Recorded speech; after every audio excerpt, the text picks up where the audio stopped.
السلام عليكم. الحمد لله نحمده ونستعينه ونستغفره ونعوذ بالله من شرور أنفسنا ومن سيئات أعمالنا. من يهده الله فلا مضل له ومن يضلله فلا هادي له. ونشهد أن لا إله إلا الله وحده لا شريك له. وأشهد أن محمدا عبده ورسوله الذي أرسله بالحق بشيرا ونذيرا وداعيا إلى الله بإذنه وسراجا منيرا. فقد قال الله تعالى في كلامه المجيد. সবাই পড়েন আউযু বিল্লাহি মিনাশ শাইতানির রাজীম. বিসমিল্লাহির রাহমানির রাহিম. ইন্নাল্লাহা ওয়া মালাইকাতাহু ইয়াসাল্লুনা আলান النبي يا أيها الذين آمنوا صلوا عليه وسلموا تسليما. اللهم صل على سيدنا مولانا محمد وعلى آل سيدنا مولانا محمد. بلغ العلا بكماله كشف الدجى بجماله حسنت جميع خصاله. صلوا عليه وآله. اللهم آمين. ربنا ظلمنا أنفسنا وإن لم تغفر لنا وترحمنا لنكونن من الخاسرين. আল্লাহ তাআলা আজকের এই কোরআনুল কারীমের মাহফিলে তোমার হাবিবের শানে দুরূদ পড়ে তোমার শাহী দরবারে কানাত উঠাইলাম। মেহেরবানি করে দয়া করে দুরূদটুকু নবীজির রওজা মুবারকে পৌঁছিয়ে দাও। তামাম পৃথিবীর মাটির নিচে যত মুমিন মুমিনাত প্রত্যেকের আওয়াজ পরে সব পৌঁছিয়ে দাও রব্বুল আলামিন। আজকের এই মাহফিল কারা যারা আয়োজন করেছেন আর দূর দূরান্ত থেকে শোনার জন্য যারা এসেছেন, কোন কিয়ামতের দিন মুসিবতের সময় এই মাহফিল খানাকে আমাদের সকলের জন্য নাজাতের ওসিলা বানিয়ে দিও। মাবুদ, আমি তোমার অসংখ্য বান্দা বান্দীদের নিয়ে হাত তুলেছি কোরআনের মঞ্চে কথা বলার জন্য। যতটুকু যোগ্যতার দরকার তা আমার নাই। তোমার গায়েবী ইলম থেকে এমন কিছু জ্ঞান, এমন কিছু কথা তুমি আমাকে দান করে দাও যেই কথাগুলো বলা আমার জন্য সহজ হবে, তোমার বান্দা বান্দীদের বুঝতে এবং আমল করতে সহজ হয়ে যাবে। ওয়াজআল আখিরা কালামিনা ইনদাল মাউত লা ইলাহা ইল্লাল্লাহু মুহাম্মাদুর রাসূলুল্লাহ।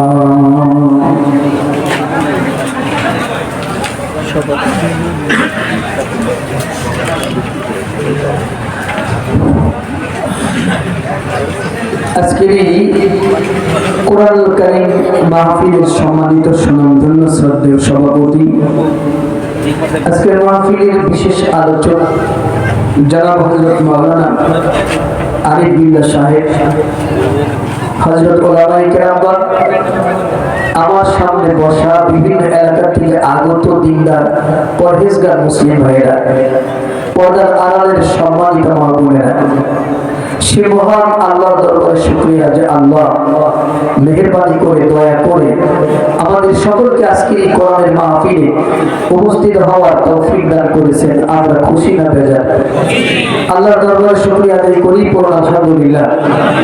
আমার সাথে পড়ুন রব্বানা লাকাল হামদ। حمدا كثيرا طيبا مباركا فيه يا ربي لك الحمد كما ينبغي لجلال وجهك وعظيم سلطانك মহান আল্লাহ তাআলা প্রভুর দরবারে সিজদা অবনত মস্তকে শুকরিয়া আদায় করে নিলাম। সকলে একবার বলুন আলহামদুলিল্লাহ। সম্মানিত ভাইরা, আর দেরি করব না, মহাগ্রন্থ আল্লাহর কোরআনের আলোচনায় যাব। তার আগে আমি আপনাদের একটু অনুরোধ করি, সেটা হচ্ছে যে আপনারা যারা শ্রোতা মাহফিলে বসেছেন, আমি যদি আপনাদেরকে কিছু বলতে বলি সুবহানাল্লাহ আলহামদুলিল্লাহ, এগুলো একটু প্রাণবন্ত ভাবে, মানে একটু যদি জোরে বলেন তাহলে ইন্সপায়ার হব, উৎসাহিত হব। আমার কথা কি বোঝা গেছে? তো আর বাহিরে অনেক লোক, বেজ একটু কমে যাবে, বেজ কমে যাবে। বাহিরে অনেক লোক, হিউজ পরিমাণ লোক বাহিরে দিয়ে ঘোরাফেরা করতেছে। আপনারা জানেন কিনা জানি না, এই মাহফিলে তাওয়ারুক দেওয়া হবে। তো কমিটি বড় টেনশনে আছে যে এত প্যাকেট রান্না হলেও মাহফিলে তো শ্রোতা বেশি নাই, এগুলো খাবে কারা? এটা নিয়ে কমিটির একটা টেনশন আছে। দেখুন, আপনারা কি মনে করেন যে এই যে কয়জন লোক আমরা এখানে বসে আছি, এই কয়জন লোকই থাকবে নাকি লোক আরো বাড়বে বলে মনে হয় আপনাদের? আমার সাথে শেয়ার করেন, বাড়বে? কখন বাড়বে? খাওয়ার সময়? কিন্তু আমি তো চাই না যে খাওয়ার সময় লোক বাড়বে। প্রয়োজনে আমরা একজন 4 প্যাকেট করে দিব, তারপরেও তো আমরা সেই মানুষগুলোর এই খাবার দিব না যে মানুষগুলো আমাদের মাহফিলে পার্টিসিপেট করেনি। কথা ঠিক না? তা আমি কোরআনুল কারীমের মাহফিল শুরু করব। ধন্যবাদ আমার সাউন্ড সিস্টেমে যারা আছেন, তারা আমাকে অনেক সহযোগিতা করার চেষ্টা করতেছেন। ইভেন আপনারা আমাকে সহযোগিতা করবেন, আল্লাহর কাছে সহযোগিতা চাই যেন মাহফিলটা প্রাণবন্ত হয়। এবং আমি বিশ্বাস করি যে আমাদের ভাইয়েরা ওয়াজ শুনতে আসবেন এবং তারা মাহফিলে শরীক হবেন ইনশাআল্লাহ। আমরা একটু জিকির করি, আর পারলে সামনে দিয়ে দরকারে আপনারা আরো আগে বসতে পারেন, পাটি দিয়ে। আবার যদি আপনারা কাছে বসেন তাহলে আরো বিষয়টা ভালো লাগবে। যদি আপনারা আরো সামনে চলে আসেন, কমিটিকে বলবো যে কিছু পাটি এই জায়গা দিয়ে দিলে যাতে আমাদের ভাইরা আর একটু সামনে চলে আসে।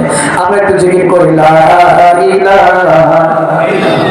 একটু কষ্ট দিচ্ছি আপনাদের, লা ইলাহা, মনিটরে একটু আওয়াজ করবে, সুবহানাল্লাহ আলহামদুলিল্লাহ লা ইলাহা।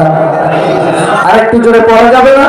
সুবহানাল্লাহ আলহামদুলিল্লাহ লা ইলাহা আল্লাহ আল্লাহ আল্লাহু লা ইলাহা ইল্লাল্লাহ লা ইলাহা ইল্লাল্লাহ মুহাম্মাদুর রাসূলুল্লাহ। সকলে পড়ুন সাল্লাল্লাহু আলাইহি ওয়াসাল্লাম। ভাইরা, আমি আর দেরি না করি, আমার অনুমতি দিলে আপনাদের একটা গজল আমি শোনাতে পারি। আমি কি আপনাদের একটা গজল শোনাবো? তাহলে আমরা একটা তাকবীর দেই, দেখি আমাদের তাকবীরের আওয়াজ আছে কিনা। লিল্লাহি তাকবীর। আর একটু জোরে হতে হবে, লিল্লাহি তাকবীর। রিবা রিবা রিবা রিবা। জি, আমি চেষ্টা করব আপনাদেরকে একটা গজল শোনানোর জন্য। আমি একা গাইব না, আপনারা গাইবেন। আকাশের তারাগুলি জান্নাতের তারাগুলি ঝিলিমিলি ঝিলিমিলি জ্বলছে, ডালে ডালে ফুলগুলি সৌরভে দুলছে, রাসূল এসেছে হাবিব এসেছে, ইয়া রাসূলুল্লাহ ইয়া হাবিবাল্লাহ।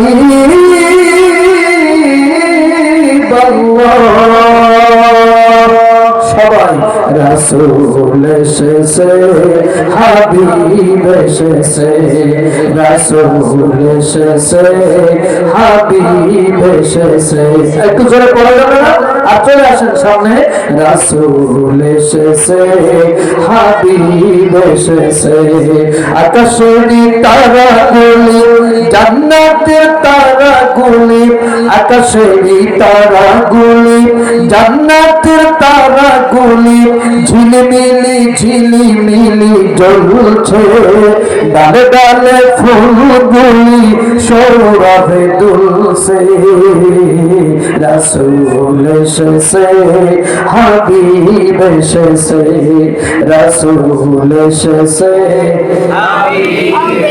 আওয়াজ আছে বলেন রাসূল এসেছে হাবিব এসেছে আরব দেশে কাবার পাশে মানবের সেরা মানব এসেছে ঠিক না আরব দেশে কাবার পাশে মানবের সেরা মানব এসেছে ওকে এসেছে দুনিয়া এসেছে ওকে এসেছে দুনিয়া এসেছে রাসূল এসেছে হাবিব এসেছে রাসূল এসেছে হাবিব এসেছে ধন্য ধন্য হয়েছে ধন্য নবীকে যে ভালোবেসেছে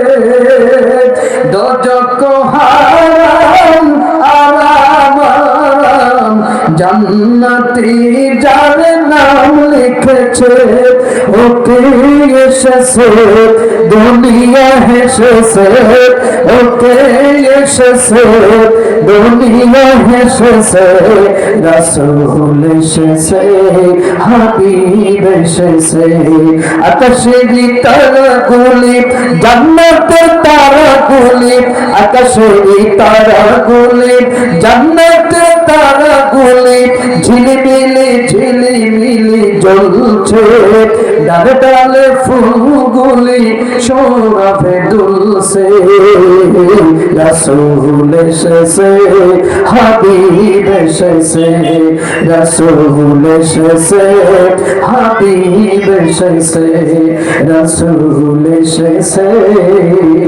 হাবিব এসেছে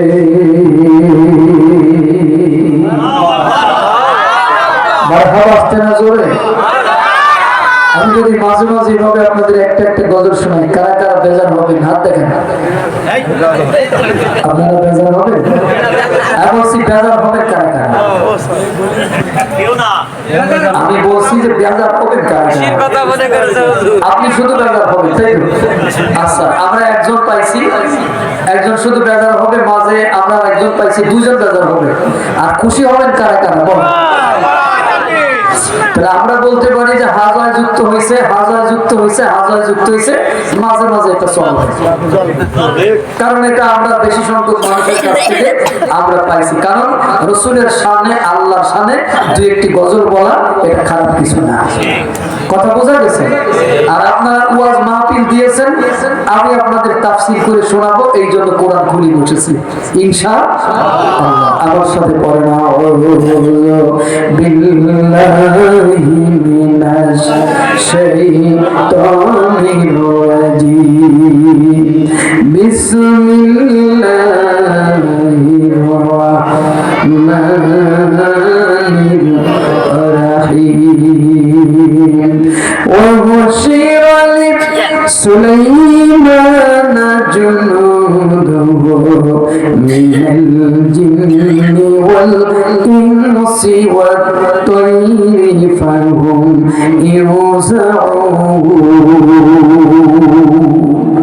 আমার সাথে বলুন সাদাকাল্লাহু আযীম সম্মানিত ভাইরা আমি মহাগ্রন্থ আল কোরআনুল কারীম সূরা আন-নামলের 17 নম্বর আয়াত তেলাওয়াত করেছি বাংলা মানেটা আপনাদের বলে দিই এখানে আল্লাহ বলেছেন আমি সুলাইমানকে তিনটা বাহিনী দান করেছিলাম কয়টা বাহিনী আমি তাকে 3টা বাহিনী দান করেছিলাম এবং সেই বাহিনী ছিল জিন, মানুষ এবং পাখি। এবং আমি তাদেরকে একত্রিত করে বিভিন্ন গুহে বিন্যস্ত করেছিলাম।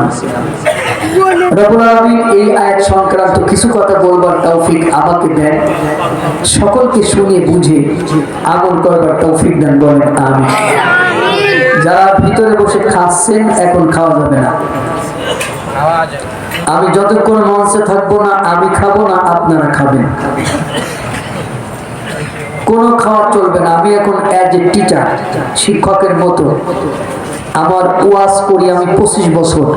আপনি আমারে দেখে যাই মনে করেন, এখন আমি আপনাদের অ্যাজ এ টিচার, শিক্ষকের মতো, আর আপনারা অ্যাজ এ স্টুডেন্টস, আমার ছাত্রের মতো। আমি এই কোরআন থেকে কিছুক্ষণ আপনাদের পড়াবো। পৃথিবীর কোন বিদ্যালয়ে টিচারের সামনে বসে ছাত্র বাদাম খায় না। আমার কথা কি বোঝা গেছে? আপনাদের জন্য খাবারের ব্যবস্থা আছে মাহফিল শেষে, আপনারা ওটা নিয়ে যাবেন, আপনাদের দাওয়াত থাকলো। কিন্তু এখন না আমি খাবো না আপনারা খাবেন, কোনো খাওয়া খাই চলবে না, ইকো বন্ধ।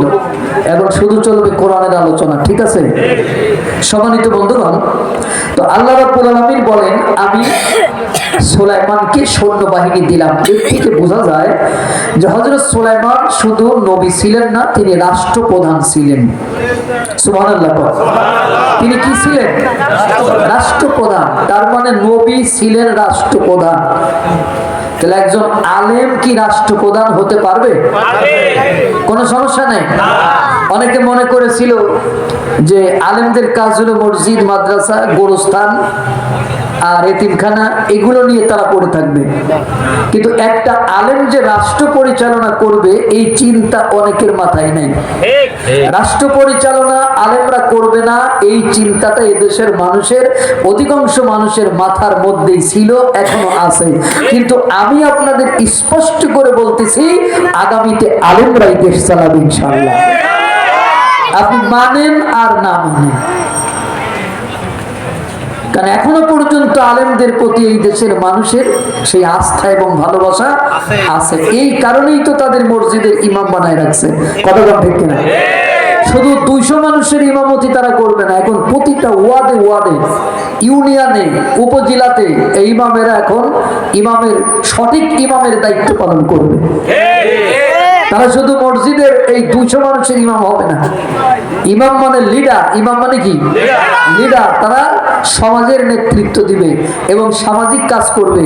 তখন সমাজে আর কোনো রাহাজানি হবে না, সমাজের মানুষকে আর কষ্ট করতে হবে না, সমাজের মানুষকে বিচারহীনতায় ভুগতে হবে না। কথা বল ঠিক কিনা? এই মেসেজটা আমি এই আয়াত থেকে আপনাদের দিয়ে রাখলাম। এটা যদি মনে করেন যে আমি রাজনৈতিক কথা বলেছি তাই, যদি মনে করেন যে আমি ভালো বলেছি তাই, যদি মনে করেন আপনার দৃষ্টিতে খারাপ হয়েছে তাতে আমার কিছুই করার নেই। আমি কি আপনাদেরকে আমার কথা বুঝাইতে পারছি? জি, আমার কথাগুলো একটু বুঝলে ঠিকঠাক জবাব দেবেন। আমি কি বলেছি আপনি আমাদের যতই পিচ্ছি মনে করেন, আমার ওয়াজের বয়স কয় বছর? আমি 25 বছর। 2001 সাল থেকে প্রধান বক্তা হয়েছি আমি। এই জন্য আমার কথার একটু জবাব দেবেন।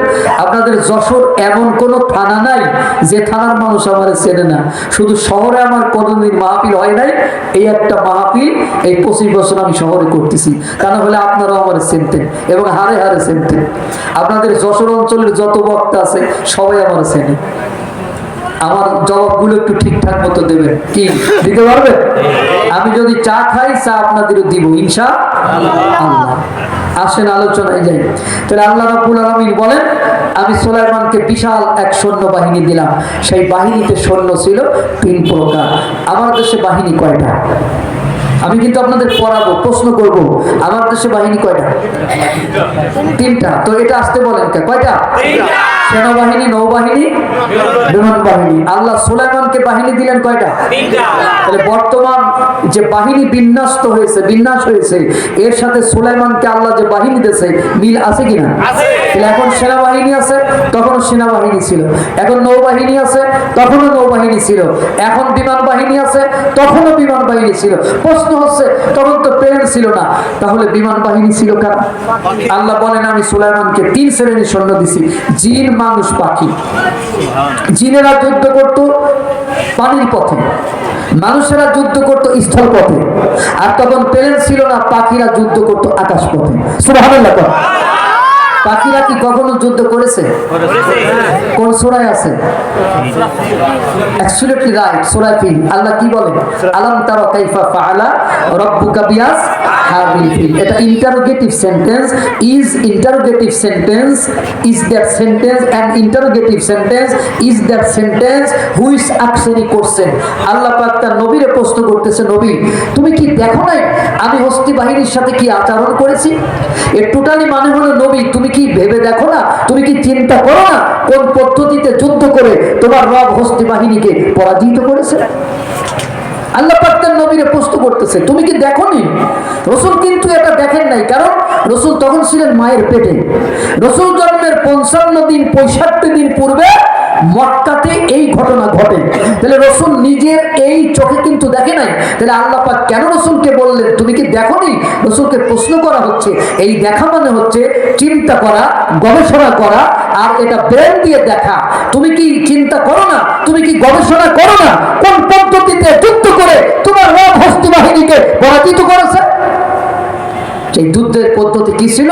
ওয়ারসালা আলাইহিম তায়রান আবাবিল। জোরে জোরে বলবেন, ওয়ারসালা আলাইহিম তায়রান আবাবিল। আমি তাদের উপর ঝাঁকে ঝাঁকে আবাবিল পাঠায় দিলাম।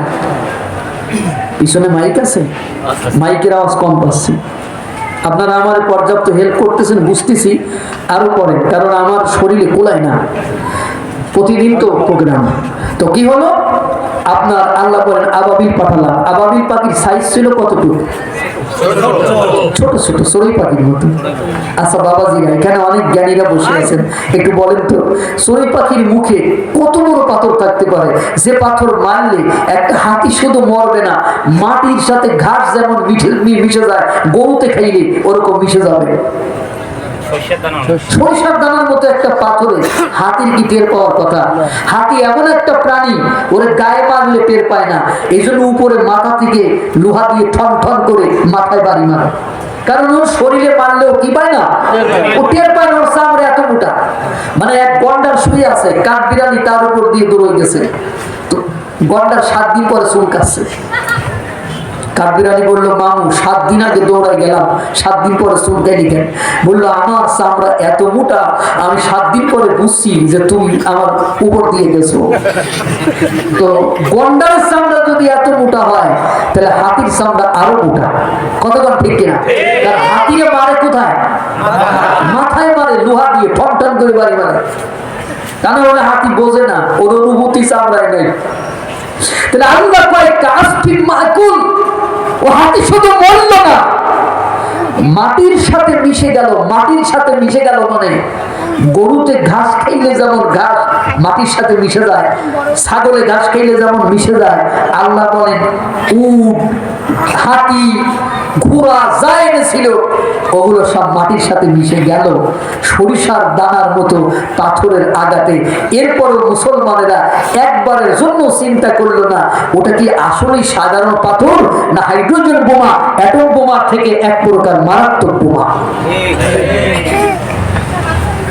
মুসলমানেরা এই চিন্তা করলো না। মুসলমানেরা কোরআন নিয়ে গবেষণা করলো না। মুসলমানরা কোরআন নিয়ে গবেষণা করে বানালো তাবিজ। কি বানালো? লাল লাল কালি, হলুদ হলুদ কালি। এক খোপে 185, আর এক খোপে 109, আর এক খোপে 306, আর এক খোপে 420, পেনাল কোড অফ বাংলাদেশ 420। এক এক তাবিজে 500 টাকা, 1000 টাকা। অথচ কোরআন হচ্ছে বিজ্ঞানের জনক।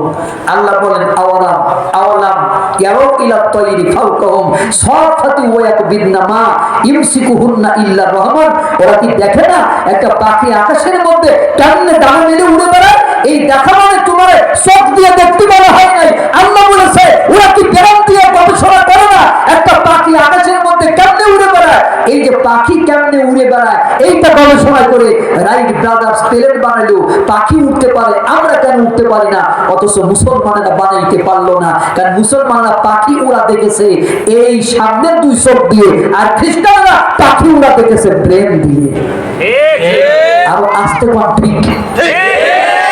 সেজন্য বাংলাদেশের এক প্রখ্যাত বাউল শিল্পী, আমি বাউলদের পক্ষে না, কিন্তু বাউলদের এই বাউলের এই কথাটা আমার ভালো লাগছে। আমি কি আপনাদের 2 লাইন শোনা দিব?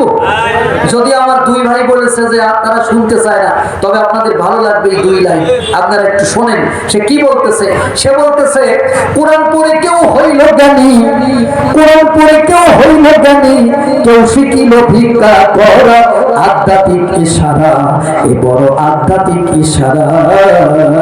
তার বক্তব্য হলো, কোরআন পড়ে কেউ হইল জ্ঞানী, কেউ শিখিল ভিক্ষা করা। জ্ঞানী হলো স্টিফেন হকিং, জ্ঞানী হলো মরিস বুখারী, আর ভিক্ষুক হলাম আমরা। কথা বল, ভিক্ষুক হলাম কারা?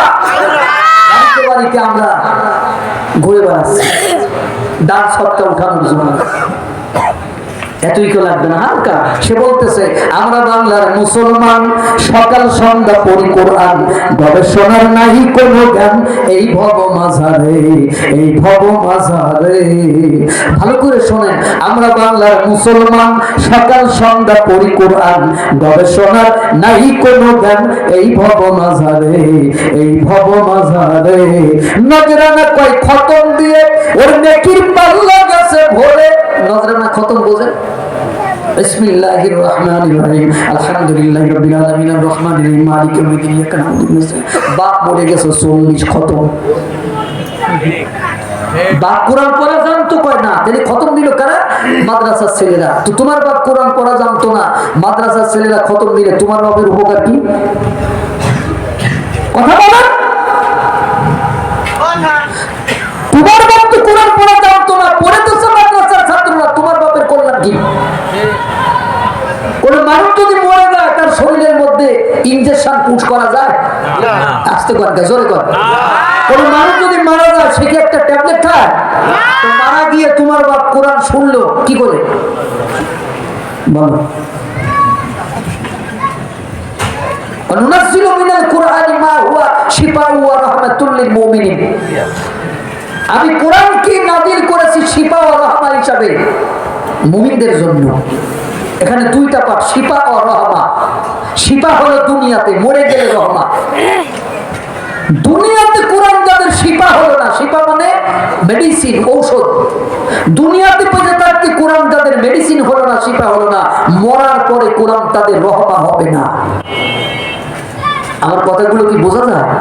মানে দুনিয়াতে কোরআন তাদের কাজে লাগলো না, মরার পরে কোরআন তাদের চায়নার উপকারে আসবে না। যদি আসতো তাহলে তা আব্দুল্লাহ বিন উবাইর জন্যই আসতো, আসে নাই তো? আসছে। আব্দুল্লাহ বিন উবাইকে যখন জানাজা করা হবে, রাসূলকে আল্লাহ বলে দিলেন, ইস্তাগফির লাহুম আও লা তাস্তাগফির লাহুম, তুমি তার জন্য দোয়া করো নাই করো দুটোই সমান। ইন তাস্তাগফির লাহুম ৭০ মাররা, ৭০ বার দিলেও আল্লাহ কবুল করবে না। দোয়া করা হলো, দোয়া করার পরে আল্লাহ বলে দিলেন, ওয়ালা তুসাল্লি আলা আহাদিম মিনহুম মাতা আবাদা ওয়ালা তাকুম আলা কবরি। নবীরে, এরপরে যদি কোন মুনাফিক মরে যায়, আগে বলেছে ৭০ বার দিলে কবুল হবে না, আর এরপরে আল্লাহ বলে দিল, কোন মুনাফিক যদি মরে যায়, কখনোই মুনাফিকের জন্য দোয়া করবে না, ওর কবরের ধারে কাছেও যাবে না। তাহলে কোরআন খতম দিয়ে কি আব্দুল্লাহ বিন উবাইকে আল্লাহর জান্নাতে নেওয়া গেছে? কথা বল না, নেওয়া গেছে? নেওয়া যায়নি। সে কি বলতেছে? আমরা বাংলার মুসলমান, সকাল সন্ধ্যা পড়ি কোরআন, গবেষণার নাই কোনো জ্ঞান, এই ভব মাঝারে, এই ভব মাঝারে। নজরানা কয় খতম পড়ে ওর নেকির পাল্লা গেছে ভরে, নেকির পাল্লা গেছে ভরে। কি পড়লো নিজে বুঝলো না, আর বুঝলো না শুনলো যারা।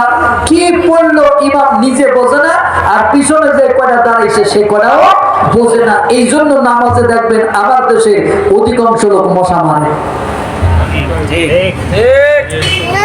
সৌদি আরবে নামাজ পড়ে, হেরাম শরীফের ইমাম যখন জাহান্নামের ভয়াবহতার আয়াতগুলো পড়েন, তখন ইমাম জোরে কাঁদেন, পিছনে মুক্তাদিরা কাঁদে। আর বাংলাদেশে ইমামও কাঁদে না, মুক্তাদিও কাঁদে না। কেন? এরা যা পড়তেছে এরা তা অধিকাংশ লোক বুঝতেছে না। কথা বল ঠিক কিনা? কি পড়লো নিজে বুঝলো না, আর বুঝলো না শুনলো যারা, কিচ্ছু বোঝে না। কষ্ট হচ্ছে? ওয়াজ কি করবো? একটা তাকবীর হোক, লিল্লাহে তাকবীর, আরো জোরে লিল্লাহে তাকবীর। আলহামদুলিল্লাহ। সম্মানিত ভাইরা, আল্লাহ বলেন আমি বেশিক্ষণ আলোচনা করব না, উইথিন শর্ট টাইমে আপনাদের ছেড়ে দিব ইনশাআল্লাহ। তাহলে আল্লাহ বলেন আমি কি করেছি, আমি সুলাইমানকে বিশাল এক সৈন্যবাহিনী দিয়েছি। সেই বাহিনীতে সৈন্য ছিল 3 প্রকার, জিন, মানুষ এবং পাখি। এখন এই জিন পাখি এদের ভাষা কি সুলাইমান বুঝতো? জোরে বলেন। আল্লাহ রাব্বুল আলামিন বলেন ওয়া তাফাক্কাদাত তায়রা ফাকালা মালিয়া লা আরাল হুদহুদ আম কানা মিনাল গায়িবিন। হযরত সুলাইমান তিনি কি করলেন, তিনি যেহেতু প্রেসিডেন্ট, তিনি জনগণের খোঁজ খবর নিতে শুরু করলেন। এই যে জনগণের খোঁজ খবর নেওয়া হলো সুন্নাত। একটা নেতা জনগণের খোঁজ খবর নেবে, এটা কি? একটু জোরে বলেন, এটা কি সুন্নাত? একটা নেতা জনগণের মাথায় টুপি দেওয়া কি সুন্নাত? দাড়ি রাখা কি সুন্নাত? এরকমের একটা নেতা জনগণের খোঁজ খবর নেবে, এটা কি সুন্নাত? এই সুন্নাত আমার দেশে পালন হয় 3 মাস, ইলেকশনের 3 মাস। কাউকে ঘুমাইতে দেয় না ঠিকঠাক মতো, যারে পাবে তারা জড়াই ধরে বলবে ভোট দেবেন, যা চাবেন তাই পাবেন। নির্বাচিত হয়ে গেলে কালো গিলাসে গাড়িতে ঘেরা নেতা যায়, যাদেরকে দেখে নেতা জড়াই ধরতো আজকে তাদের দিকে গাড়ি থেকে নামে না, শুধু 5 আঙ্গুল উঁচু করে টাকা দেয়। জনগণ মনে করছে এইটা 5 আঙ্গুল টাকা, এর মানে টাকা না, এর মানে হলো 5 বছর পরে আইছিলাম, আল্লাহ বাঁচায় রাখলে আগামী 5 বছরের আগে আর দেখা হবে না।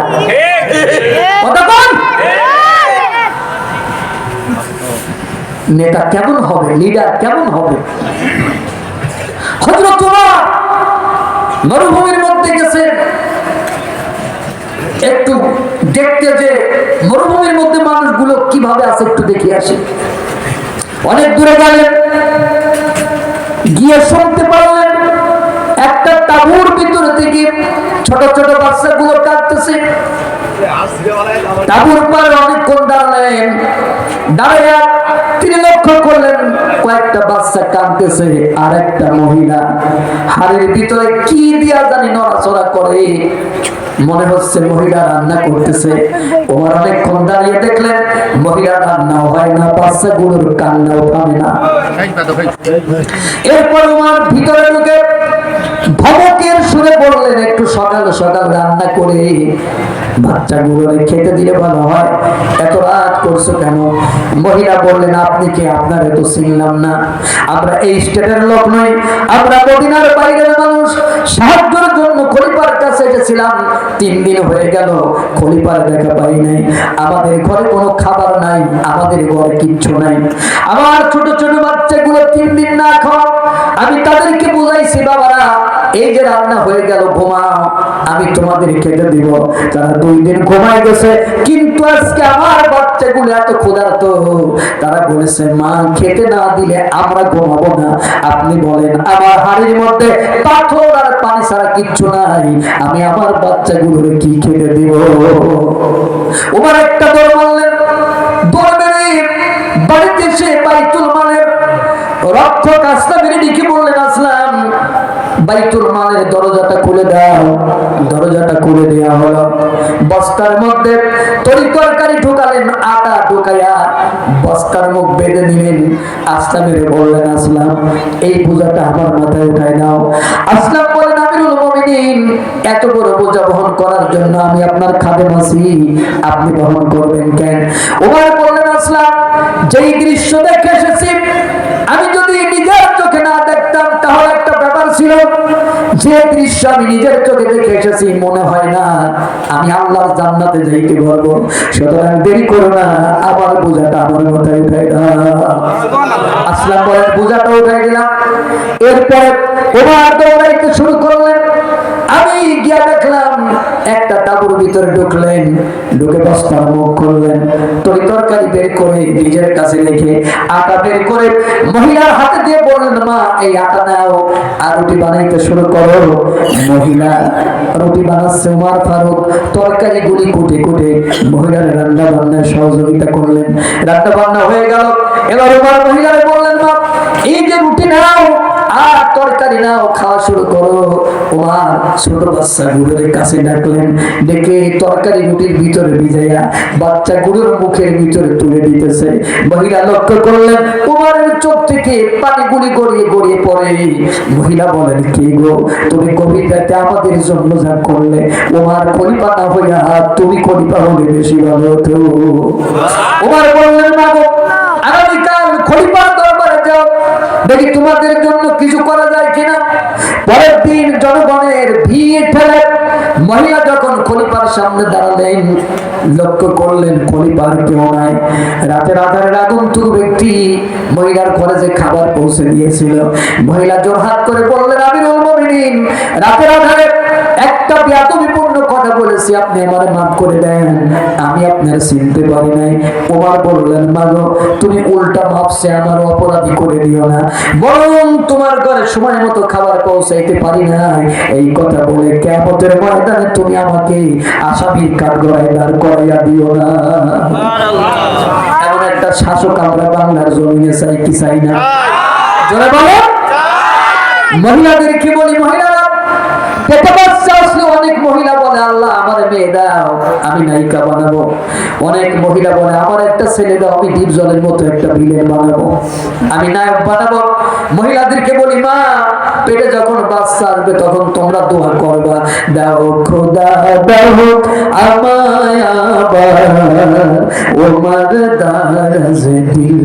পড়েন না, দাও খোদা দাও আমায় আবার, একটু আওয়াজ বাজে, ওমর দারাজ দিল, দেওয়ালির মতো বীর সেনানি, আলীর মতো বীর সেনানি, জাগাতে নিখিল, দাও খোদা দাও আমায় আবার ওমর দারাজ। হামজাকে দাও ঘরে ঘরে জীবন দিতে কথা করে, ঠিক না? হামজাকে দাও ঘরে ঘরে জীবন দিতে কথা করে, আবার কাবা ভাঙতে, আবার কাবা ভাঙতে পাঠাও আবাবিল, দাও খোদা দাও আমায় আবার ওমর দারাজ দিল। এটা জিকির করি, লা ইলাহা ইল্লাল্লাহ, লা ইলাহা ইল্লাল্লাহ, সুবহানাল্লাহ, আলহামদুলিল্লাহ,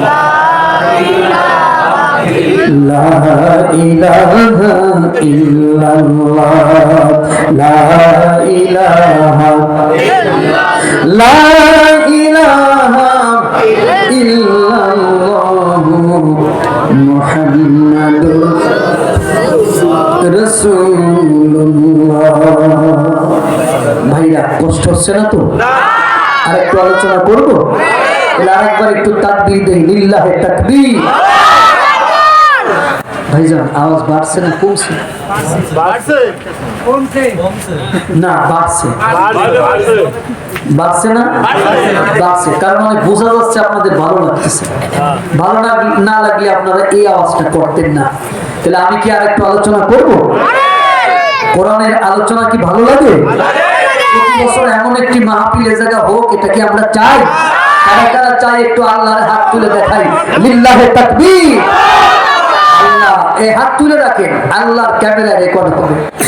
মায়াল ফিজু মিন কওলিন ইল্লা লাদাইহি রাকিবুন আতীত। মানুষ এমন কিছু করে না, বলে না, হাফেজ সাহেব হাত উঁচু করে ধরতে হবে। হ্যাঁ, কারণ আপনারা এই আয়াত বলেছেন যে মানুষ এমন কিছু করে না, বলে না, যা ফেরেশতারা রেকর্ড করে না।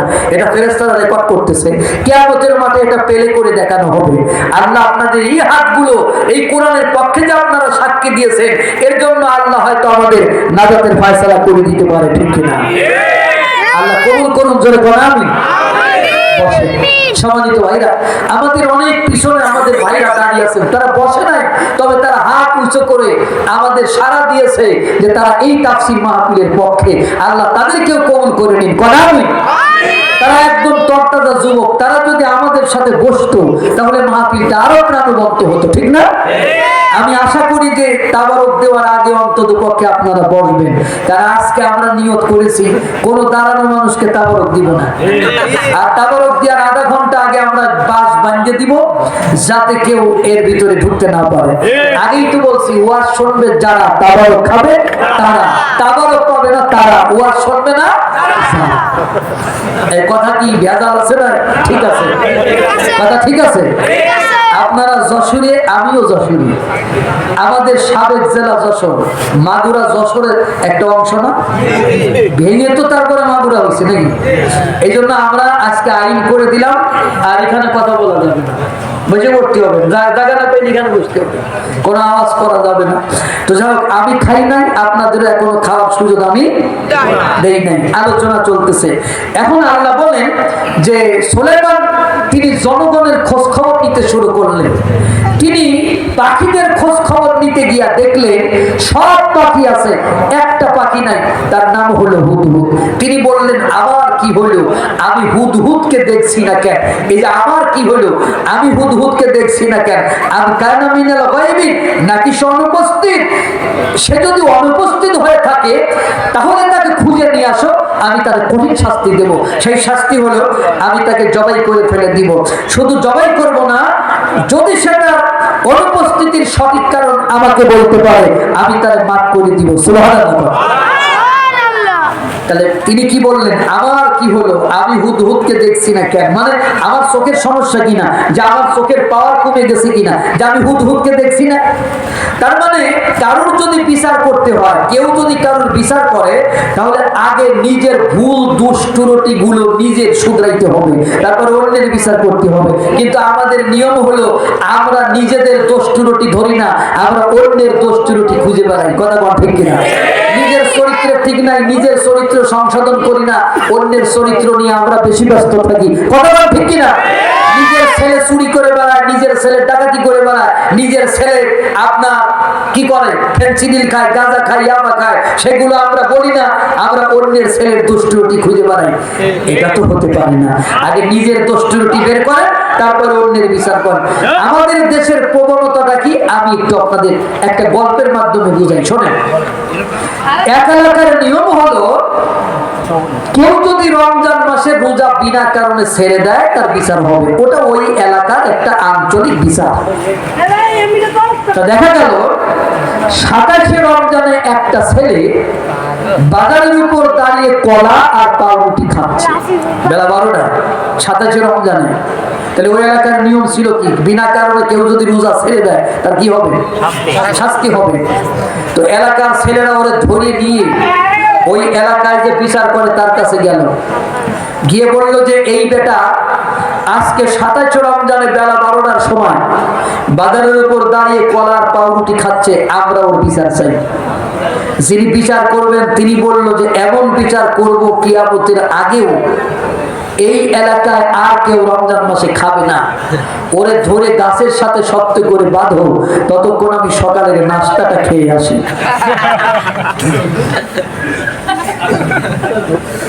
তাহলে ওর বিচার হচ্ছে, ওর অপরাধ কি? পাওয়ার কম পাচ্ছি মনসে, এদিক ঠিক আছে। যার বিচার হবে ওর অপরাধ কি? আসতে হয় কা, জোরে বলেন, ওর অপরাধ কি? খাইছে। আর যে বিচার করবে সে কি বলতেছে? এই দুই খাওয়ার ভিতর পার্থক্য কি? না, পার্থক্য আছে, আমি বুঝাই। যে বাজারের উপর দাঁড়ায় খাচ্ছিল ও রোজা ছিল, সেহেরি খাইছিল, হঠাৎ করে ওর পেটের ব্যথা, ওরা ডাক্তারের কাছে আনছে, ডাক্তার বলেছে গ্যাস ফর্ম করেছে, ইমিডিয়েটলি 2টা ইনজেকশন দিতে হবে, একটা ব্যথা একটা গ্যাসের, খালি পেটে দেওয়া যাবে না, ওরে কিছু খাওয়াই নিয়ে আসো। এখন সফর অবস্থায়, অসুস্থ অবস্থায় রোজা ছেড়ে দেওয়া জায়েজ। কথা ঠিক কিনা? ও যে রোজা ছেড়ে দিয়েছে, জায়েজ না না জায়েজ? আর যে বেটা বিচার করবে চমৎকার হচ্ছে। আমি এরকমই চাইছিলাম, আপনি আরো ভালো পারবেন, চা দেবো, আমার কষ্ট দেওয়া যাবে না, ঠিক আছে? আচ্ছা, যে লোকটা বিচার করবে উনি সেহেরি খায় না, উনি রোজা রাখে না, সুস্থ মানুষ। তাহলে যার বিচার করবে সে হলো অসুস্থ, রোজা ছেড়ে দেওয়া জায়েজ, তাই সে রোজা ছেড়ে দিয়েছে। আর যে বিচার করবে সে সেহেরি খায় নাই, সুস্থ মানুষ, সকালে নাস্তা খেয়ে আসে, একটা অসুস্থ লোক রোজা না রাখার কারণে তার বিচার করবে। তার মানে আমার দেশের অবস্থা হলো 1 টাকার কলা চোর, 1 টাকার কচু চোর, 1 টাকার বিস্কিট চোর, সেই চোরের বিচার যারা করে এরা দেশের হাজার হাজার কোটি টাকার চোর, ঠিক কিনা বলে? আমি কি আপনাদেরকে বুঝাইতে পারছি? আসে তো সুলাইমান বললেন, আমার কি হলো, আমি হুদহুদকে দেখছি না কেন? আপনারা কি হুদহুদ চেনেন? যদি বলা যায় ভাই চেনেন, তো কয় চিনি। কি চেনেন? সকালে বাগানে গেলে একরকম পাখি দেখা যায়, যার চেহারার দিকে তাকাইলে মনে হয় গোষ্ঠীর কতদিন ক্ষতি করছি আমি, এত বড় চোখ কুড়ি কুড়ি তাকাই থাকি। ওইটার নাম হুদুদ। ওইটার নাম হুদুদ না, ওইটার নাম হলো মিস্টার হুদুদ পেশা। হুদুদ হলো গাছের উপরে গিয়া চুম্বকের মতো এঁকে যাবে, 2টা কোরালের মতো ঠোঁট আছে, মারলে ঠক ঠক করে আওয়াজ হবে। কাঠ কেটে সে তার বাসা নিজে গাছের মধ্যে তৈরি করে।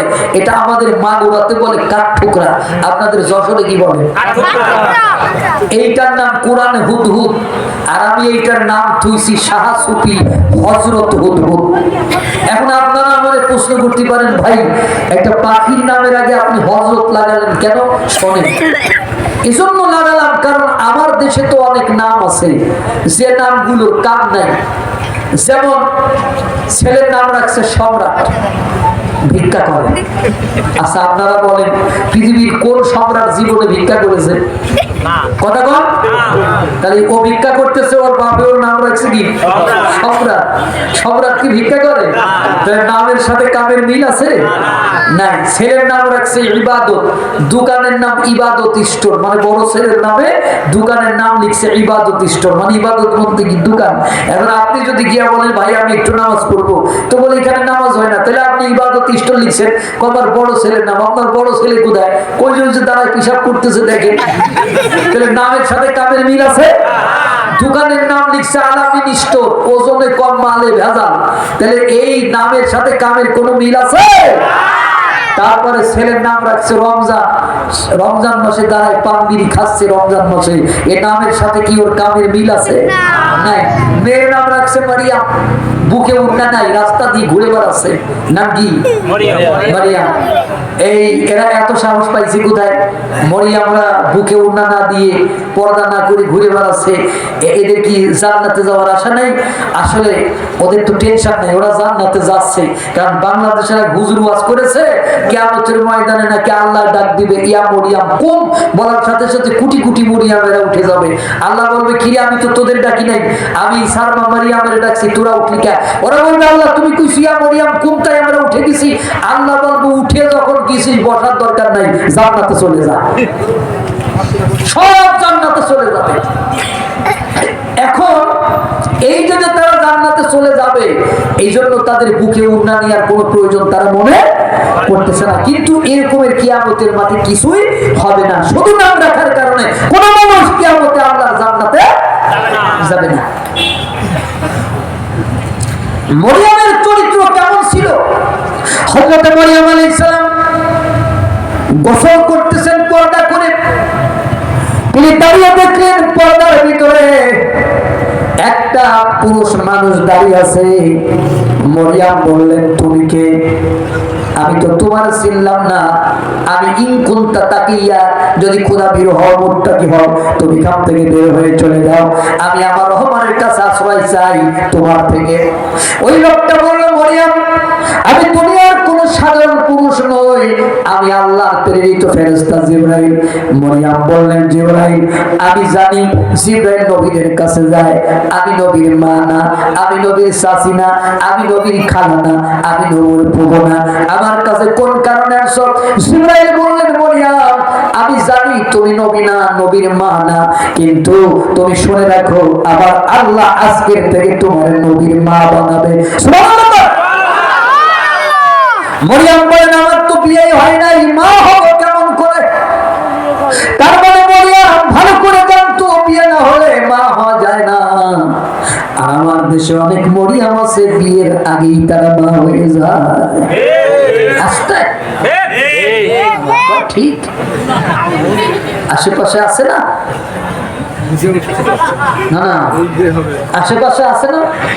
এরা যদি শোনে যে আপনারা তাদের বিরুদ্ধে ঠিক কইছেন, আপনাদের চাকরি থাকবে একটা? আমার দেশের মানুষ কাউরে ভয় করুক আর না করুক, বউরে মারাত্মক ভয় করে। কথা বল। এক মহারাজা সে পরীক্ষা করতে চাইল এদেশে আমার বেশি মানুষ ভয় করে না, বউরে ভয় করে। তো বললো যে দেশের জনগণ যারা আমারে ভয় করো তারা ডান পাশে দাঁড়াবা, আর যারা বউরে ভয় করো তারা বাম পাশে দাঁড়াবা। আমি দেখতে চাই কারে বেশি ভয় করো তোমরা। দেশের সবাই দাঁড়ালো বাম পাশে, ওরা বউরে ভয় করে। আমার মতন একজন ছেলে দাঁড়ালো ডান পাশে। মহারাজা বললো বাবা সবাই বউরে ভয় করে, তুমি আমারে ভয় করো কেন? মহারাজা আপনারে ভয় করি কি না করি জানি না, তবে ঘরের থেকে আমি যখন বেরোবো বউ বলে দিল দেশের সবাই যেদিক দাঁড়াবে তুমি তার উল্টো দিক দাঁড়াবা।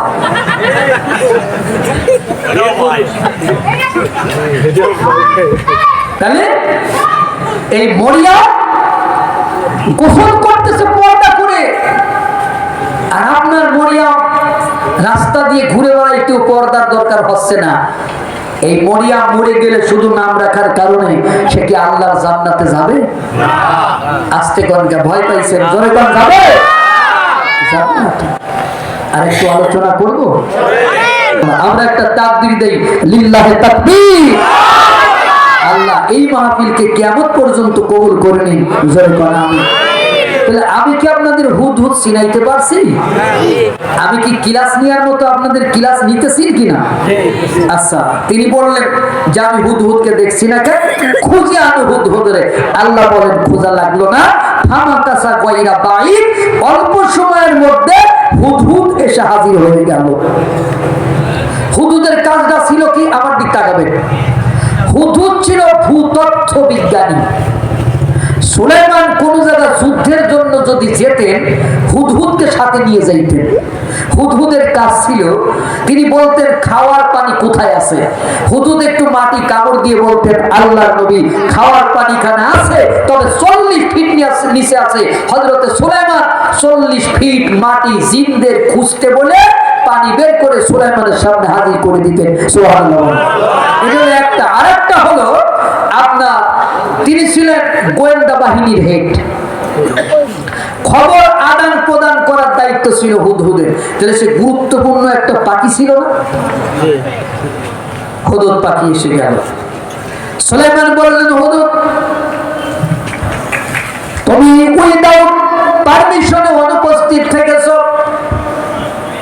আমি তোমার বিরুদ্ধে কঠিন আইন জারি করেছি, আমি তোমাকে জবাই করে ফেলে দেব। তবে তুমি যদি তোমার অনুপস্থিতির কারণ আমার কাছে বলতে পারো আমি তোমারে মাফ করে দেব। হুদহুদ পাখির তো ভয় পাওয়ার কথা, বাবাজিরা একটু ভালো করে বুঝবেন। হুদহুদ পাখির ভয় পাওয়ার কথা, কিন্তু তিনি ভয় পাইলেন না, পাও চড়ায় ধরলেন না, মাপ চাইলেন না। হুদহুদ পাখি বললেন ফাকালা আহাদতু বিমা লাম তুহিত বি, আজকে আমার কাছে যে খবর আছে তা আপনার কাছে নাই, আজকে আমার কাছে যে তথ্য আছে তা আপনার কাছে জানা নাই। সুবহানাল্লাহ। মাপ চাইল না, পায়ে ধরল না, আর বলল আজকে আমি যা জানি আপনি জানেন না। তার মানে একটা পাখির থেকে শিক্ষা নেয়, একটা পাখি তার মৃত্যুদণ্ড দিয়েছে সুলাইমান, তিনি মাপ চাইলেন না। এই জন্য মাপ চাইলেন না, কারণ যারা দাঈ ইলাল্লাহ, আল্লাহর জমিনে দ্বীনের কাজ করে, তারা কারো হুমকি ধামকি ভয় পায় না। তাদের যদি মৃত্যুদণ্ড হয় তারা পৃথিবীর কোন মানুষের কাছে প্রাণ ভিক্ষা চায় না। তারা পৃথিবীর কোন মানুষের কাছে প্রাণ ভিক্ষা চায় না। এরপর আমার বাংলাদেশও আছে, আছে কিনা? তারা কাউকে ভয় পায় না, তারা কারণ হুমকি ধামকির পরোয়া করে না।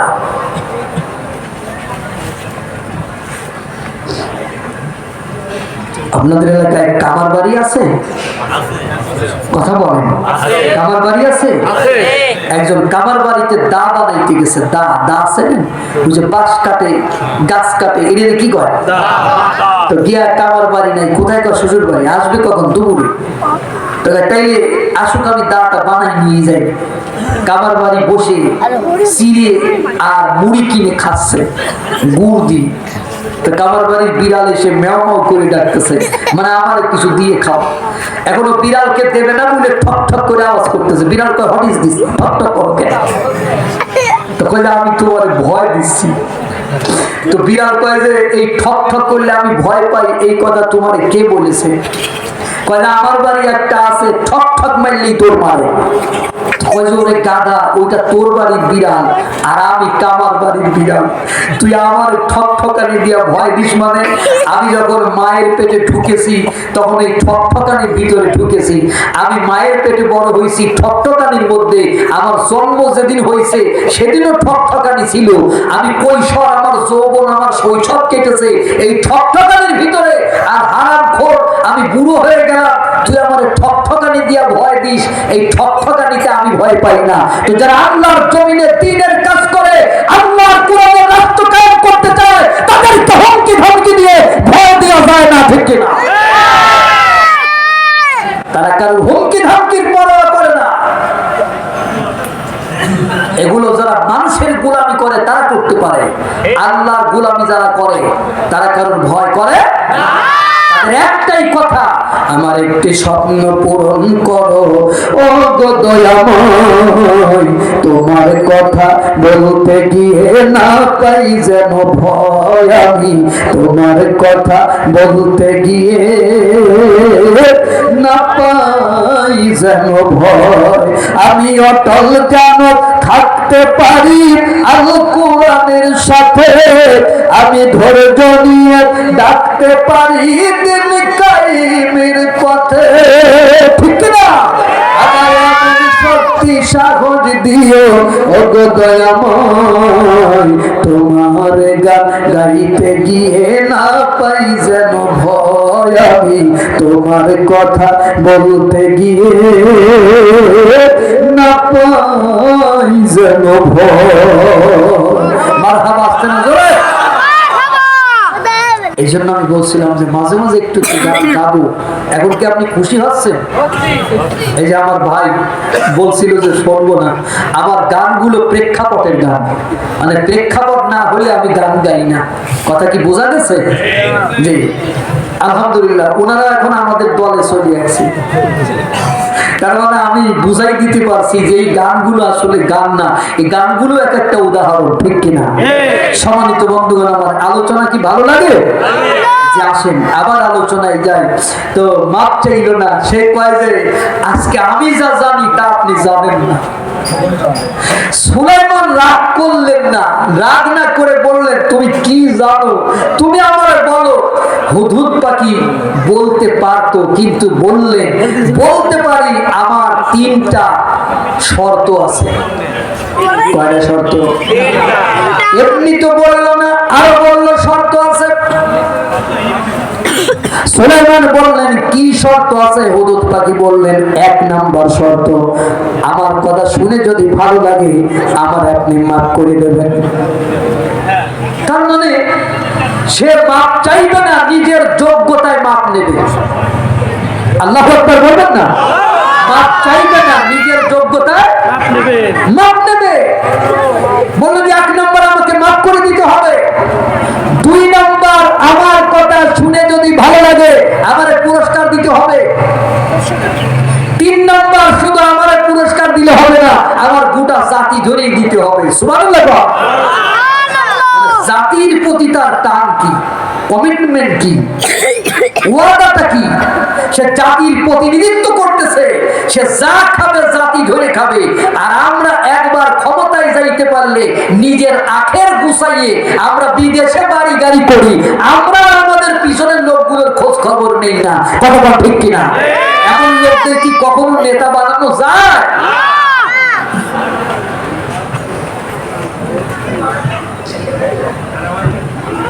সুলাইমান বললেন, আমি রাজি আছি, তুমি বলো।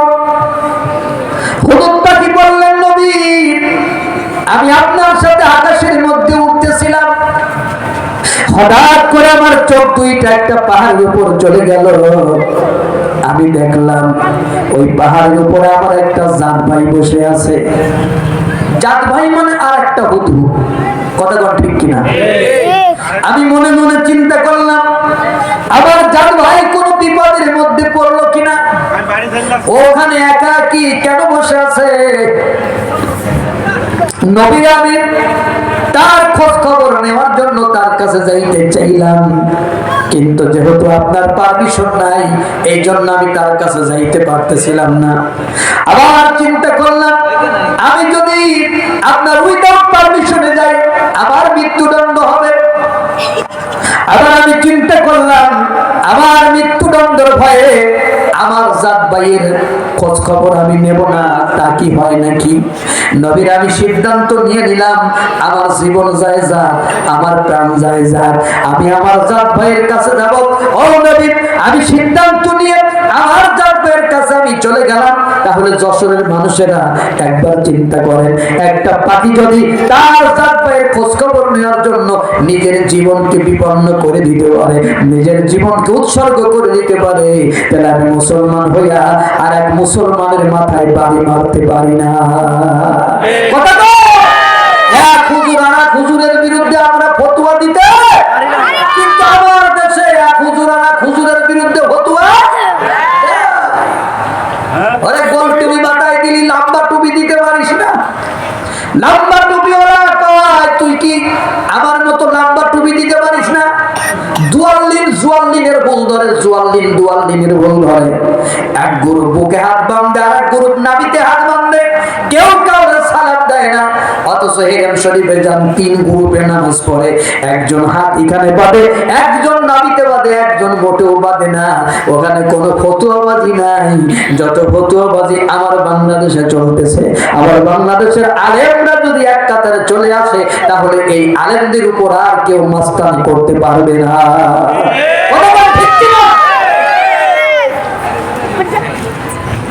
বন্ধুগণ আমার, হুদুদ পাখি বললেন আমি চলে গেলাম। যাওয়ার পরে সে আমারে প্রশ্ন করলো হু আর ইউ, আমি বললাম আই এম হুদহুদ। সে আমারে প্রশ্ন করলো হোয়ার ইজ ইউর হোম, তোমার বাড়ি কোথায়? আমি বললাম আমার বাড়ি সিরিয়ায়। তুমি এখানে কেন আসছো? কয় বন্ধু এখানে আসছি তোমার খোঁজ খবর নেওয়ার জন্য, তোমার কোনো বিপদে পড়েছো কিনা, এখানে একা একই কেন বসে আছো?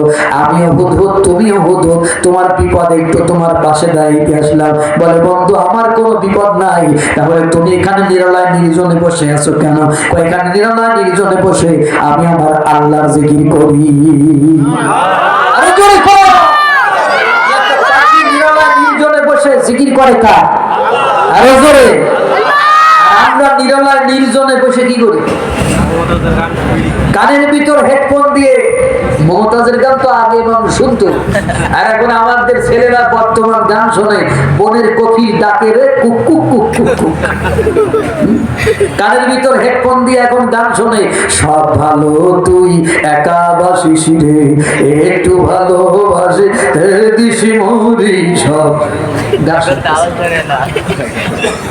বলেন কোন নেকি আছে? আছে?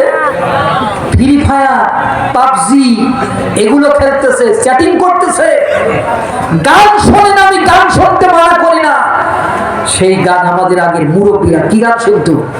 সে পারি তো বসতে পারি রে, এ পারি তো বাসা ভবদরিয়া পারি দিতে কেমনে করলি আশা রে, সে পারি তো বসতে পারি রে। এগুলো গাইলে মরণের কথা স্মরণ আসে কিনা? কথা বলতে হবে। তারপরে আমাদের মুরব্বীরা গান শুনতো, মনে বড় আশা ছিল যাব মদিনায়, সালাম আমি করব গিয়ে নবীর রওজায়, মনে বড় আশা ছিল যাব মদিনায়। আমাদের অনেক ছেলেরা জানে না, আমাদের অনেক মুরব্বীর বাড়ি এত বড় রেডিও থাকতো, 4-5টা আপনার ব্যাটারি তার মধ্যে ঢুকাইয়ে তারা এই গানগুলি শুনতো। তারপরে যুগের পরিবর্তন হলো, যুগের পরিবর্তন হয়ে আমাদের এই গানগুলো তখন উঠে গেল। আমাদের দেশে তখন গান আসলো, সোনা দানা দামি গহনা, তোমার কাছে কিছুই চাই না, তুমি গাছের পাতা ছিঁড়ে করো আমার গহনা। এই সমস্ত আশা বলেন গাছের পাতা ছিঁড়ে কারণ কি গহনা বানানো যায়? কথা কন। কেউ যদি গাছের পাতা ছিঁড়ে নিয়ে জুয়েলার্সের দোকানে যায়, ওরে বসাই এক কাপ চা দিয়ে পাবনা ফোন করে বলবে এই পাগলটারে পাবনায় ভর্তি করো। তারপরে গান কি বেরোলো, এক নজর না দেখিলে বন্ধু দুনিয়া আমদার হয়, পাশে তুমি না থাকলে দম যেন মোর যায়, ও বন্ধু তুমি কই কই রে প্রাণ বুঝি যায় রে। আচ্ছা প্রাণ চলে গেলি বন্ধু কেন, বন্ধুর বাবাও কিছু করবার পারবে? আমি তখন গান লিখেছিলাম যে শোনো যুবকেরা গান গাও, গান চমৎকার হতে পারে কিভাবে দেখো। একদিন না সূর্য উঠিলে দুনিয়া আন্ধার হয়, এক সেকেন্ড না বাতাসে বইলে দম যেন মোর যায়, ডাকবা কারে ও আল্লাহ তুমি কই কই গো, দয়া করো আমারে। এটা গাইলে আল্লাহ খুশি হবে না বেজার হবে? বলতেছে দুনিয়াটা প্রেমের কারখানা, প্রেম করতে নাই মানা ওই হদস ছাড়া। আল্লাহ রাসূল কয় দুনিয়া মাজরাতুল আখিরা, দুনিয়া হলো আখিরাতের শস্য ক্ষেত, আর দুনিয়া সিফাতুন আতওয়ালিবুহা কিলাবুন, দুনিয়া হলো মরা মরির মতো, আর যে খালি দুনিয়া নিয়ে টানাটানি করে সে হলো কুত্তা। কথা বল ঠিক কিনা? কি এই গান? আমি বললাম গান গাও, দুনিয়াটা ইবাদতের কারখানা, ইবাদত করতে নেই মানা, কোরআন হাদিস মেনে সালাহু জীবন, আল্লাহর আইন হোক সংবিধান, মানুষের গড়া আইন দ্বারা চলে না বিশ্বজাহান, কোরআন আমার জীবন রে আল্লাহ, কোরআন আমার প্রাণ। আল্লাহ খুশি হবে না বাজার হবে? গান আপনি গান, আমি তো গান গাইতে মানা করি না, আমার অসংখ্য লেখা গান আছে, সুর করা গান আছে। একটু ইউটিউবে ঢুকে আপনি শুধু সার্চ দিবেন FM জাহাঙ্গীর আহমদ, দেখবেন যে আমার পর্যাপ্ত গান গজল এগুলো ইউটিউবে দেওয়া আছে। এগুলি আপনি গান, কিন্তু এই পচা গানগুলো আপনার কানে আপনি শুনেন না। আমরা রাজি আছি কিনা? তাহলে একটা পাখি নিরলায় নির্জনে বসে জিকির করতেছে কার? আরো জোরে। আমরা নিরলায় নির্জনে বসে জিকির করবো কার? আল্লাহ। হুদুদ পাখি বলল বন্ধু আমি মনে করেছিলাম তোমার বিপদ, কিন্তু তোমার কোনো বিপদ নাই, আমি চলে যাই। বলে বন্ধু তুমি যাইও না, তুমি আমার দেশের উপরে চলো, আমার দেশটা যদি তুমি একটু ঘুরে ঘুরে দেখো তোমার ভালো লাগবে। শুধু ভালো লাগবে না, এই কথা যদি তুমি তোমার বাদশার কাছে বলো, সে তোমার মারবে না, পুরস্কারের ব্যবস্থা করে দেবে। নবীরে তার কথার মধ্যে আমি যুক্তি পাইলাম, আমি চলে গেলাম তার দেশের উপরে। তার দেশের উপরে গিয়ে দেখলাম সুজলা সুফলা সুন্দর একটা দেশ, চমৎকার দেশ। আমি দেখে আমার খুব ভালো লাগলো। আমি দেখলাম ইন্নী ওয়াজাদতু মুরাআতান তামলিকুহুম ওয়া উতিয়াত মিন কুল্লি শাইইন ওয়া লাহা আরশুন আযীম। আমি দেখলাম একটা মহিলা মানুষ তাদের উপর বসে রাষ্ট্র পরিচালনা করতেছে। রাষ্ট্র পরিচালনার জন্য এমন কোন নিয়ামত নাই, আমার আল্লাহ ওই মহিলার নেই, বড় একটা সিংহাসন আমার আল্লাহ ওই মহিলার দিয়েছে। নবীরা আমি যা কিছু দেখলাম আমার ভালো লাগলো, কিন্তু একটা বিষয় দেখি আমার মাথা গরম হয়ে গেল। হুদুদ পাখির কথা শুনে সুলাইমান বললেন কি দেখে তোমার মাথা গরম হলো? হুদুদ পাখি বললেন নবী এতক্ষণ যা বললাম ভালো লাগলো না খারাপ লাগলো? কয় যে ভালো লাগলো। ভালো যদি লাগে আবার 3টে পুরস্কার আমারে দিয়ে দেন। সামনের গল্প শোনেন, পুরস্কার দেবেন না, সামনের গল্প আর বলবো না। তার মানে হুদুদ পাখির মাথায় বুদ্ধি কম না বেশি? জোরে কম। যদি বলে দেয়, যদি পুরস্কার না দেয়, আল্লাহর পয়গম্বর সুলাইমান বলেন 1 নাম্বার আমি তোমারে মাফ করে দিলাম। দুই নাম্বার, তুমি ব্যক্তিগত পুরস্কার চাইছো, কোন ব্যক্তিগত পুরস্কার তোমার দেব না। আজকে থেকে তোমাদেরকে আমি মাথার উপরে একটা লাল রঙের মুকুট পরাই দিলাম। কিয়ামত পর্যন্ত মানুষগুলো তোমাদের দেখে বুঝে নিতে পারবে তোমরা সাধারণ পাখি নও, তোমরা রাজকর্মচারী। সুবহানাল্লাহ। তিন নম্বর, আল্লাহর কাছে দোয়া করে দিলাম, এই পৃথিবী যতদিন থাকবে মানুষগুলো বসে বসে তোমাদের আলোচনা করবে। আজকে আমি জাহাঙ্গীর আলম করে গেলাম, কালকে যদি আপনি সূরা আন-নামল পড়েন, এই আলোচনা সূরা আন-নামলে আসবে। পুরস্কার হয়ে গেল। এবার তুমি বলো কি দেখে তোমার মাথা গরম হলো? হুদুদ পাখি বললেন, ওয়াজাদতুহা ওয়া কাওমাহা ইয়াসজুদুনা লিশ-শামসি মিন দুনিল্লাহ। আমি দেখলাম ওই মহিলা এবং তার কওমের লোকেরা আবার আল্লাহর সিজদা দেয় না, ওরা সূর্যের সিজদা দেয়। এইটা দেখে আমার মাথা গরম হয়ে গেল। তাহলে ওরা আল্লাহর সিজদা দেয় না, সূর্যের সিজদা দেয়। আমার কাছে এক শ্রেণীর লোক আছে আল্লাহর সিজদা দেয় না, ওরা মাজারের সিজদা দেয়। কোথায় সিজদা দেয়? আবার গান বাজায়, দয়াল মুর্শিদ গুরু গো লোহারে বানাইলা কাঁচা সোনা। মোজ গালের ভিতর চলে গেছে, চুলে জটলা, দাড়িতে জটলা, ডাল খেলে মনে হয় পায়খানা খাইছে। ঠিক আছে না? মাজারে বসে গান গাচ্ছে, দয়াল মুর্শিদ গুরু গো লোহারে বানাইলা কাঁচা সোনা। মুর্শিদ সরব যে করছে সাধন, বিনা দুধে দই পাতিয়া খাইতাছে মাখন। সেই মাখন খাইলে পরে ভাবে ক্ষুধা তৃষ্ণা লাগে না, লোহারে বানাইলা কাঁচা সোনা।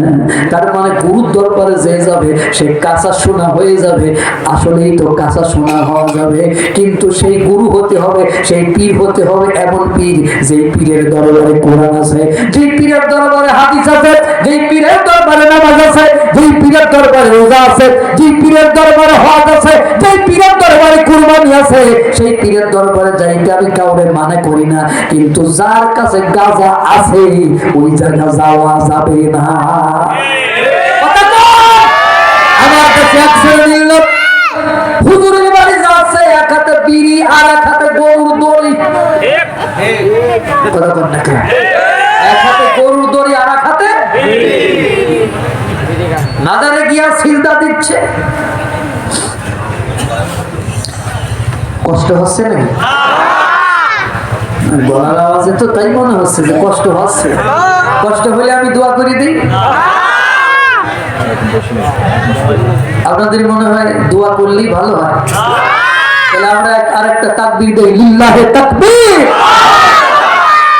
ভাই এবার কি শব্দ ঠিক আছে?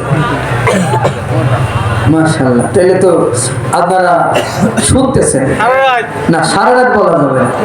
এরপরে সব শেষ করে তারপর সেই উঠবে না, তিনটাই বলা লাগবে।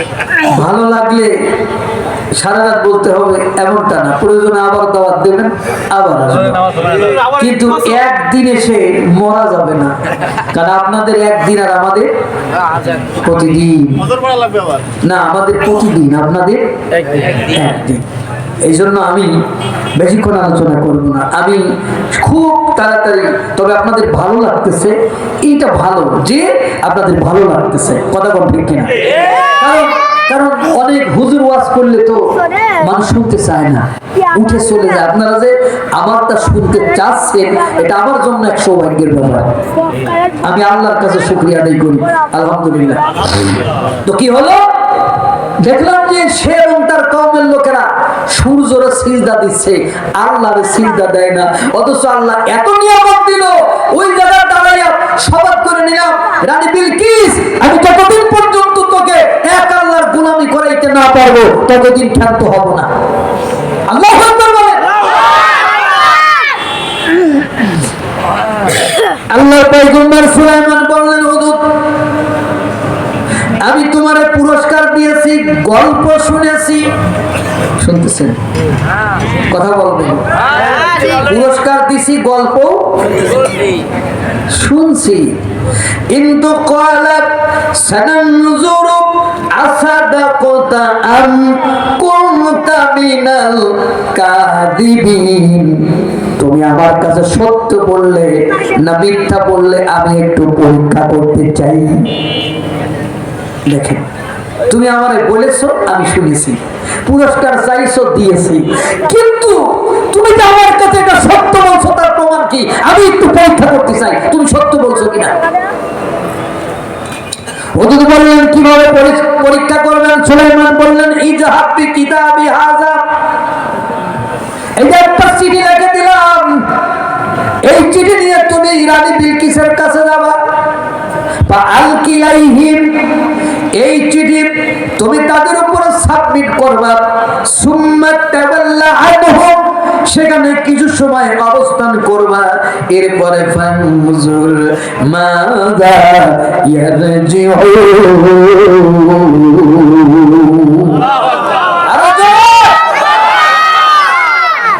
এই চিঠি নিয়ে গেলে ওরা তো মিটিং সিটিং ডেকে চিঠির প্রতি উত্তর দেওয়ার জন্য পরামর্শ করবে। তুমি ওই পরামর্শ হাউসে থাকবা। ওরা চিঠির প্রতি উত্তর আমার কাছে কি পাঠাবে, ওইটা চিঠি পাঠানোর আগে আমার কাছে পাঠায় দেবে। আমি চিঠি আসার পরে মিল করে দেখব তুমি যা বলেছো চিঠির সাথে মিল আছে কিনা। যদি থাকে তুমি সত্যবাদী, না থাকলে তুমি মিথ্যাবাদী। সুলাইমানের দরবার থেকে রানী বিলকিসের দরবারের দূরত্ব ছিল ১৫০০ মাইলের পথ। কয় হাজার মাইল? আরো জোরে, ১৫০০ মাইলের পথ। হুজুর পাখি চলে গেল, গিয়ে দেখলো রানী বিলকিস, তার কাছে চিঠি দেবে, কিন্তু রানী বিলকিস যেই জায়গা ঘুমায়, যেই জায়গা থাকে, তার চারপাশে ৭টা বাউন্ডারি দিয়া। প্রথম বাউন্ডারিতে ১২,০০০ সৈন্য মোতায়েন করা, দ্বিতীয় বাউন্ডারিতে ১২,০০০, তৃতীয় ১২,০০০, চতুর্থ ১২,০০০, পঞ্চমে ১২,০০০, ষষ্ঠে ১২,০০০, সপ্তমে ১২,০০০, ৭ বারং ৮৪,০০০ সৈন্য মোতায়েন করে রানী বিলকিস ঘুমায় আছে। পৃথিবীর কোন মানুষ তার কাছে বিনা অনুমতিতে যাইতে পারবে না। হুজুর পাখি মনে মনে চিন্তা করলে, আমি যদি প্রথম গেটের মধ্যে জোর করে ঢুকতে যাই, আবার ঘাড়ির উপরে ১২,০০০ তরবারি পড়বে, আমি মরি সারা আলু ভর্তা হয়ে যাব। তাহলে একটা রানী ৮৪,০০০ সৈন্য মোতায়েন করেছি, তার কাছে যাতে আজরাইল যাইতে না পারে।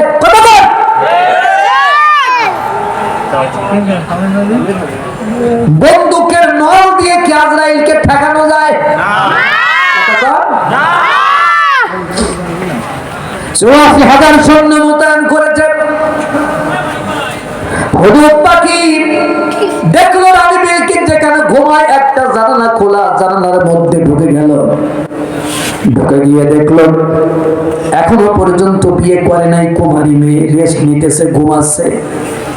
হুজুর পাখি রানী বিলকিসের বুকের উপর চিঠিটা রেখে এবার চিন্তা করলো, আমি যদি কামরার মধ্যে থাকি, রানী বিলকিস ঘুম থেকে জেগে জানালা দরজা দিয়ে আমারে প্রথম ধরবে, আমার জবাই করবে গোয়েন্দাগিরি করার জন্য। আর আমি যে এই কাম ঘটাইছি, একা একা পরামর্শ করবে না, পার্লামেন্ট ডাকবে, সংসদ ডাকবে। আমি পার্লামেন্ট হাউসের মধ্যে গিয়া এমন লাগা লুকায় থাকবো, আমি সবাইকে দেখতে পারবো কিন্তু আমার কেউ দেখতে পারবে না। এবার চলে গেল পার্লামেন্ট হাউসের ভিতরে। পার্লামেন্ট হাউসের ভিতরে গিয়া ভেন্টিলেটর আছে, ভেন্টিলেটরের 2টা পার্ট থাকে, একটা পার্ট একটু ভেঙে, তার ভিতরে হুজুর পাখি গিয়া গলা নিচু করে দেখতেছে আমারে দেখা যাবে কিনা, আবার গলা উঁচু করে দেখতেছে আমি চেয়ারের প্রত্যেকটা মানুষকে দেখতে পারবো কিনা। পজিশন ঠিক হয়ে গেল, পজিশন ঠিক করে নিয়া এবার হুজুর পাখি দেখলো আমার কোনো কাম এখনো তো শুরু হয় নাই, এজন্য সে জিকির শুরু করে দিল, আল্লাহ আল্লাহ আল্লাহ আল্লাহ, জোরে জোরে আল্লাহ আল্লাহ আল্লাহ, লা ইলাহা ইল্লাল্লাহ, লা ইলাহা সুবহানাল্লাহ, আলহামদুলিল্লাহ, লা ইলাহা ইল্লাল্লাহু সুলাইমানু নবিয়ুল্লাহ। হঠাৎ করে রানী বিলকিসের ঘুম ভেঙে গেল। ঘুম থেকে দেখি বুকের উপর ভার, হাত দিয়ে দেখা একটা চিঠি। এই চিঠিটা পাইয়া একটা দুইটা সোমা না, তিনটা সোমা খাইছে। সুবহানাল্লাহ বলে। দরজা খুলেছে, পাহারাদার ডেকে বলে, পাহারাদাররা কেমন পাহারা দিয়েছো? পাহারাদাররা বলে, মারাত্মক পাহারা দিছি। কয় যে কিভাবে মারাত্মক পাহারা দিলেন? কয় আমাদের কামরার মধ্যে একটা পিঁপড়া পর্যন্ত ঢুকতে দেয় নাই। রানী বলে, কেন পিঁপড়া ঢুকতে দিলে না? কয় পিঁপড়া ঢুকে যদি আপনার ঘুমের ডিস্টার্ব করে, এই জন্য পিঁপড়া গুলোর পিষ্টে পিষ্টে মারছি। রানী বলেন, ও আমার দুধেরা, আমার কামরার মধ্যে একটা চিঠি একটা পিঁপড়া পর্যন্ত পৌঁছাতে দিলে না, কিন্তু এত বড় চিঠি আমার কামরায় কেমনে গেল বলো? তোমরা ৮৪,০০০ সৈন্য কি এটা তোমরা লক্ষ্য করো নাই? এবার সৈন্যরা বলতেছে, রানী আমরা পিঁপড়া আপনার কামরায় ঢুকতে দেই নাই, তবে এই চিঠি আপনার কামরায় গেল কেমনে তা আমরা জানি না। রানী বলতেছে, আমার পাহারাদারেরা আমি জানি তোমরা জানতে পারবে না, কারণ এর এক নাম্বার কারণ হচ্ছে আমার কামরার মধ্যে যেই মানুষটা চিঠি পৌঁছায় দিয়েছে, আর যাই হোক ওই মানুষটা দুনিয়ার কোন সাধারণ মানুষ না। সুবহানাল্লাহ বলেন। ২ নম্বর শিক্ষা আমি নিয়েছি, আমার কামরার চারপাশে ৮৪,০০০ সৈন্য মোতায়েন করা। আমার কামরা চিঠি গেল, তোমরা টের পাইলে না, আমি বুঝেছি আমার কামরায় আজরাইল গেলেও তোমরা টের পাবা না। চিন্তা করেন, তাহলে রানীর মধ্যে মরণের ভয় আসছে কি আসে নাই? আসছে না? আমার কামরায় আজরাইল গেলেও তোমরা টের পাবা না। পিছনে কথা হচ্ছে,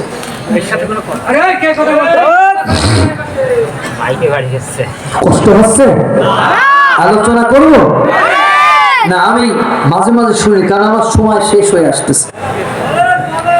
আমি খুব তাড়াতাড়ি দোয়ায় চলে যাব ইনশাআল্লাহ। এবং আমি কমিটিতে বলেছি যে 11টার মধ্যে খাবার দেওয়ার একটা প্রস্তুতি রাখবেন। তো 11টা বাজতে তো আর কয়েক মিনিট বাকি আছে। না, কাহিনী আজকে শেষ হবে না।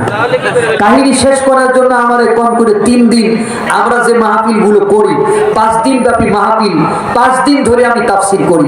3 দিন ব্যাপী মাহফিল, 3 দিন ধরে আমি তাফসীর করি। আমি যতক্ষণ আলোচনা করেছি, আপনি কি দেখতেছেন আমার মধ্যে কোনো বিরতি আছে? আছে? আমি তো আলোচনা করে যাচ্ছি। আপনার ভালো লাগছে তো এটা ভালো কথা। যারা দাঁড়িয়ে আছেন পিছনে কি বসার জায়গা নাই নাকি? আমরা কিন্তু আজকে কথা দিয়েছি, কোন দাঁড়ানো মানুষকে আজকে আমরা প্যাকেট দিব না।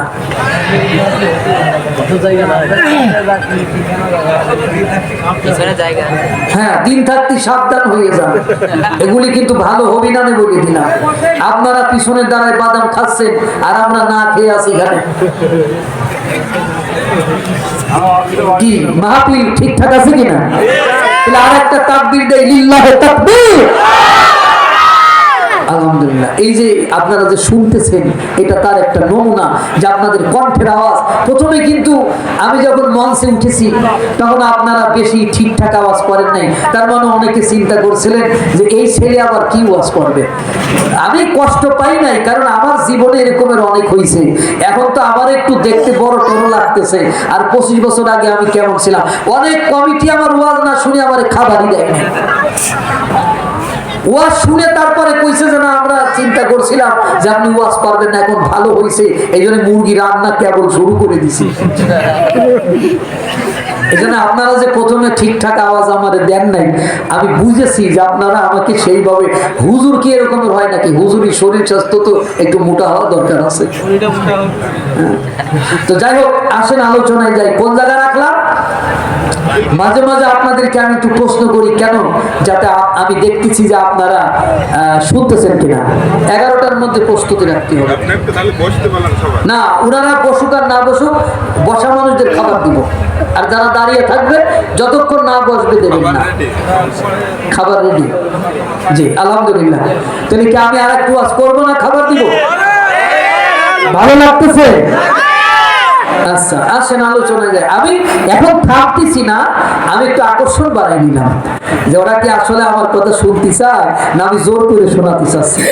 তো এখন কি হলো, বললো যে পার্লামেন্ট ডাকো, সংসদ ডাকো। আমার দিক তাকাবেন, কথা শোনেন, পরে কিন্তু এই আলোচনা পাবেন না। পার্লামেন্ট ডাকো, সংসদ ডাকো। পার্লামেন্ট ডাকা হলো, সংসদ ডাকা হলো। ভাই যাওয়ার সময় আরেকটু জ্বালাই যায়, আরেকটু আওয়াজ বাড়াই দেন। আর কাটা নেই, মানে মনিটর ছাড়া আমার চলে না, মনিটর ছাড়া আমার এর আর কাটা নেই। আমি বুঝেছি, কাছে কাছে হয়ে গেছে তো নয়েজ টানতে। মনিটর ছাড়া আমার চলে না, কিন্তু মনিটর আমি পাই নাই, এই জন্য আপনার একটু বেশি জ্বালাই গেলাম আমি। ঠিক আছে, তো কি হলো, আপনার বললো যে পার্লামেন্ট ডাকো, সংসদ ডাকা হলো। আমার আলোচনা কি শুনতেছে? পার্লামেন্ট ডাকা হলো, সংসদ ডাকা হলো। সংসদ ভবনের ভিতরে রানী গেলেন, আমার দিক তাকায় থাকবেন। সংসদ সদস্যদের রানী বললেন, ক্বালা ইয়া আইয়ুহাল মালাউ ইন্নী উলকিয়া ইলাইয়া কিতাবুন কারীম।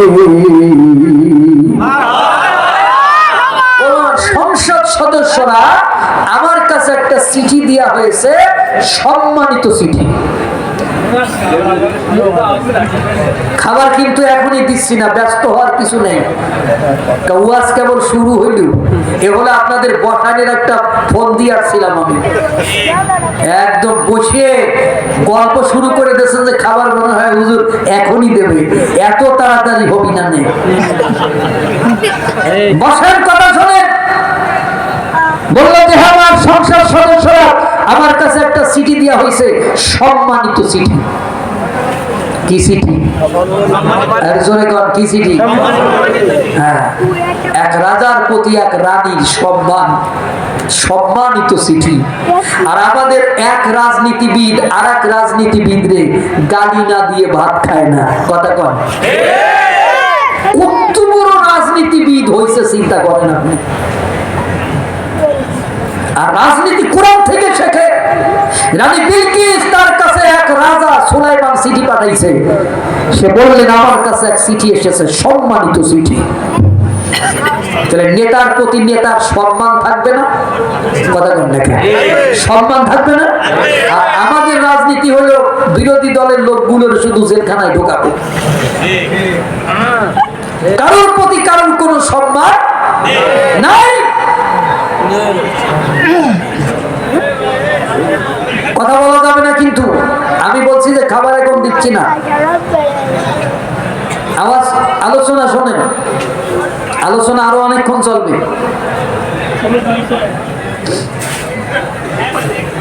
আচ্ছা, সম্মানিত চিঠি। সংসদ সদস্যরা বলে এই চিঠি আসলো কোত্থেকে, কেন সম্মানিত হলো? রানী বলতেছেন ইন্নাহু মিন সুলাইমান, এই চিঠি আসছে সুলাইমানের কাছ থেকে। চিঠি আসছে কার কাছ থেকে? ওয়া ইন্নাহু বিসমিল্লাহির রাহমানির রাহিম। এই চিঠি শুরু করা হয়েছে বিসমিল্লাহির রহমানির রহিম দিয়ে। আমার দিক তাকায় আছে, তাহলে বিসমিল্লাহ শুধু উম্মতে মুহাম্মাদি লেখে না, বিসমিল্লাহ প্রথম নবী আদম থেকে শুরু হয়েছে, কথাটা ঠিক কিনা? এই চিঠির শুরুতে লেখা আছে বিসমিল্লাহির রহমানির রহিম। সংসদ সদস্যরা বলে রানী এই চিঠির মূল বক্তব্য কি? রানী বলেন আল্লাহ তাআলু আলাইয়া ওয়া আতুনি মুসলিমিন। রানী রে, এই চিঠি পাওয়ার পরে আমার মোকাবেলা করবার কোনো সাহস দেখাবা না, আমার কাছে কালিমা পড়ে হাজির হবা। এটা হুমকি না অনুরোধ? হুমকি। তাহলে বোঝা যায় আগে মুসলমানেরা হুমকি দিত, আর এখন মুসলমানেরা হুমকি খায়, ঠিক না বেটি? আমার চিঠি পাইয়া আমার কাছে আসবা, কালিমা পড়ে হাজির হবা। সংসদ সদস্যরা বলল, রানী সংসদ সদস্যদের বলল, সংসদ সদস্যরা আমি তোমাদের কোন যুক্তি ছাড়া পরামর্শ ছাড়া কাম করি না, তুমি আমার যুক্তি দাও, পরামর্শ দাও, আমি এখন কি করতে পারি? সংসদ সদস্যরা বললেন ক্বালু নাহনু উলু কুওয়াতি ওয়া উলু বাসিন শাদীদ। আল্লাহু আকবার। আমরা খুব শক্তিশালী, কঠোর যোদ্ধা, কিন্তু এটা আপনার ইন্টারনাল ব্যাপার, এখানে আমরা ইন্টারফেয়ার করিব না। আল্লাহু আকবার। রানী বললেন আমার দূতেরা, যদি কোন রাজা বাদশা কোন জনপদের মধ্যে ঢুকে যায়, ক্বালাত ইন্নাল মুলুকা ইযা দাখালু ক্বারিয়াতান আফসাদুহা ওয়া জাআলু আইজ্জাতা আহলিহা আদিল্লা। যদি কোন রাজা বাদশা কোন জনপদের ভিতর ঢুকে যায়, ওই জনপদকে ভেঙে লন্ডভন্ড করে দেয়, ওখানকার সম্মানিত ব্যক্তিদেরকে ঘাড় ধরে ধরে তাড়িয়ে দেয়। আমি একটু পরীক্ষা করতে চাই, ওই লোকটা আল্লাহর নবী না ওই লোকটা দুনিয়ার সাধারণ কোন রাজা বাদশা? কিভাবে পরীক্ষা করবেন? আমি তার কাছে কিছু হাদিয়া পাঠাই দেব, এই হাদিয়াগুলি গ্রহণ করে সে যদি মুসলমান হওয়ার জন্য আমাকে আর জোরাজুরি না করে, তাহলে আমি বুঝে নেব সে দুনিয়ার সাধারণ রাজা, অর্থ পাইছে, অর্থ পাইয়া চুপ করে গেছে। আর যদি হাদিয়া পাওয়ার পরে হাদিয়া গ্রহণ না করে আমাকে কালিমা হতে বলে, তাহলে আমি বুঝে নেব আল্লাহর নবী দুনিয়ার সাধারণ মানুষের অর্থের লোভ আছে, আল্লাহর নবীদের কোন অর্থের লোভ নাই। সুবহানাল্লাহ। এই কথাটুকু কে শুনলো? ওই হুদহুদ শুনলো। শুনে মনে মনে চিন্তা করে আল্লাহ, এই মহিলা এই মাত্র বলল নীলে রাজা না নীলে নবী, কিন্তু হাদিয়া দিয়াও সুন্নাত নিয়াও সুন্নাত, হাদিয়া দিলেই তো সুলাইমান নেবে। আর নীলে মহিলা চিন্তা করবে সাধারণ রাজা যুদ্ধের জন্য প্রস্তুতি নেবে, সুলাইমানের মহিলা চেনে না, আমি মহিলার কি করে রক্ষা করব, এই গন্ডগোল আমি কি করে থামাবো। এইবার বাতাসকে ডাক, কারণ রানী যদি কোন জিনের মাধ্যমে হাদিয়া পাঠাই দেয়, আমি তো জিনের সাথে উড়ে গিয়ে পারবো না, তাহলে আমি কি করে গন্ডগোল থামাবো। হঠাৎ করে মাথার মধ্যে বুদ্ধি আসলো, বাতাসকে ডাকতে বলে, বাতাস তুমি কার কথা মতো চলো? বাতাস বলে, সুলাইমান যেদিক যাইতে বলে আমি ওই দিক যাই। বাতাসকে হুদুদ পাখি বললেন, তুমি যদি সুলাইমানের কথা মতো চলো, তাহলে এই যে খবর সুলাইমানের কাছে এক করে পৌঁছায় দাও, সেজন্য কোনো হাদিয়া গ্রহণ না করে। বাতাস আগে যায় না জিন আগে যায়? এখন আমি আমেরিকায় ফোন করব, এই ফোন দিয়ে 1 সেকেন্ডে কল ঢুকে যাবে আমেরিকায়, তাহলে 1 সেকেন্ডে কি জিনের বাপ বুড়ো বাপ আমার ফোনের আগে যাইতে পারবে? তাহলে বাতাসকে ব্যবহার করে সর্বপ্রথম খবর আদান প্রদান করেছে হুদুদ পাখি, আর বর্তমান আমরা ফোনের মাধ্যমে করতেছি, যদিও মুসলমান ফোন বানাইতে পারে নাই। খবর চলে গেল সুলাইমানের কাছে, হাদিয়া নিয়ে যাবে না। সুলাইমান বাতাসকে বলে, বাতাস ওরা কি হাদিয়া আনতেছে তুমি কি আমারে বলতে পারো? কয়জন নবীরে ওরা 3টে সোনার ইট প্যাকেট করে আপনার জন্য পাঠিয়েছে। কয় যে সোনার ইট পাঠাইলো কেন? কয় যে আপনাদের লোভ দিতেছে, ওরা বুঝাচ্ছে ওদের দেশে সোনা বেশি, আপনি যাতে লোভে পড়ে যান। কয় যে তাই নাকি? ওরা দূতেরা যেই গেট দিয়ে ঢুকবে গেটটা সোনার বানাও, যেই কামরায় ঢুকবে কামরাটা সোনার বানাও, ওই কামরার মধ্যে যে চেয়ার ওই চেয়ার গুলো সোনা বানায় দাও। এত সোনা সুলাইমানের ছিল কি ছিল না? অবিশ্বাস করার কিছু নাই। সোনার গেট হলো, সোনার কামরা হলো, সোনার চেয়ার হলো। এবার দূতেরা সোনার গেট দিয়ে ঢুকে সোনার কামরার মধ্যে যখন গিয়েছে, সোনার কামরায় চেয়ারে বসে, ওরা বাপের জন্মে তো আর সোনার চেয়ারে বসেনি, চেয়ারের মধ্যে বৈশা একটু আরাম নিচ্ছে, কি সুন্দর চেয়ার রে। কিন্তু সমস্যা হলো এই চেয়ারে বেশিক্ষণ আমরা থাকতে পারবো না, আমাদের তো এই চেয়ার ছেড়ে চলে যেতে হবে। এখন ওরা চেয়ারের মায়ায় পড়ে যাচ্ছে। আমার দেশে এরকম কিছু হতচ্ছাড়া আছে যারা চেয়ারের মায়ায় পড়ে আর চেয়ার ছাড়তে চায় না।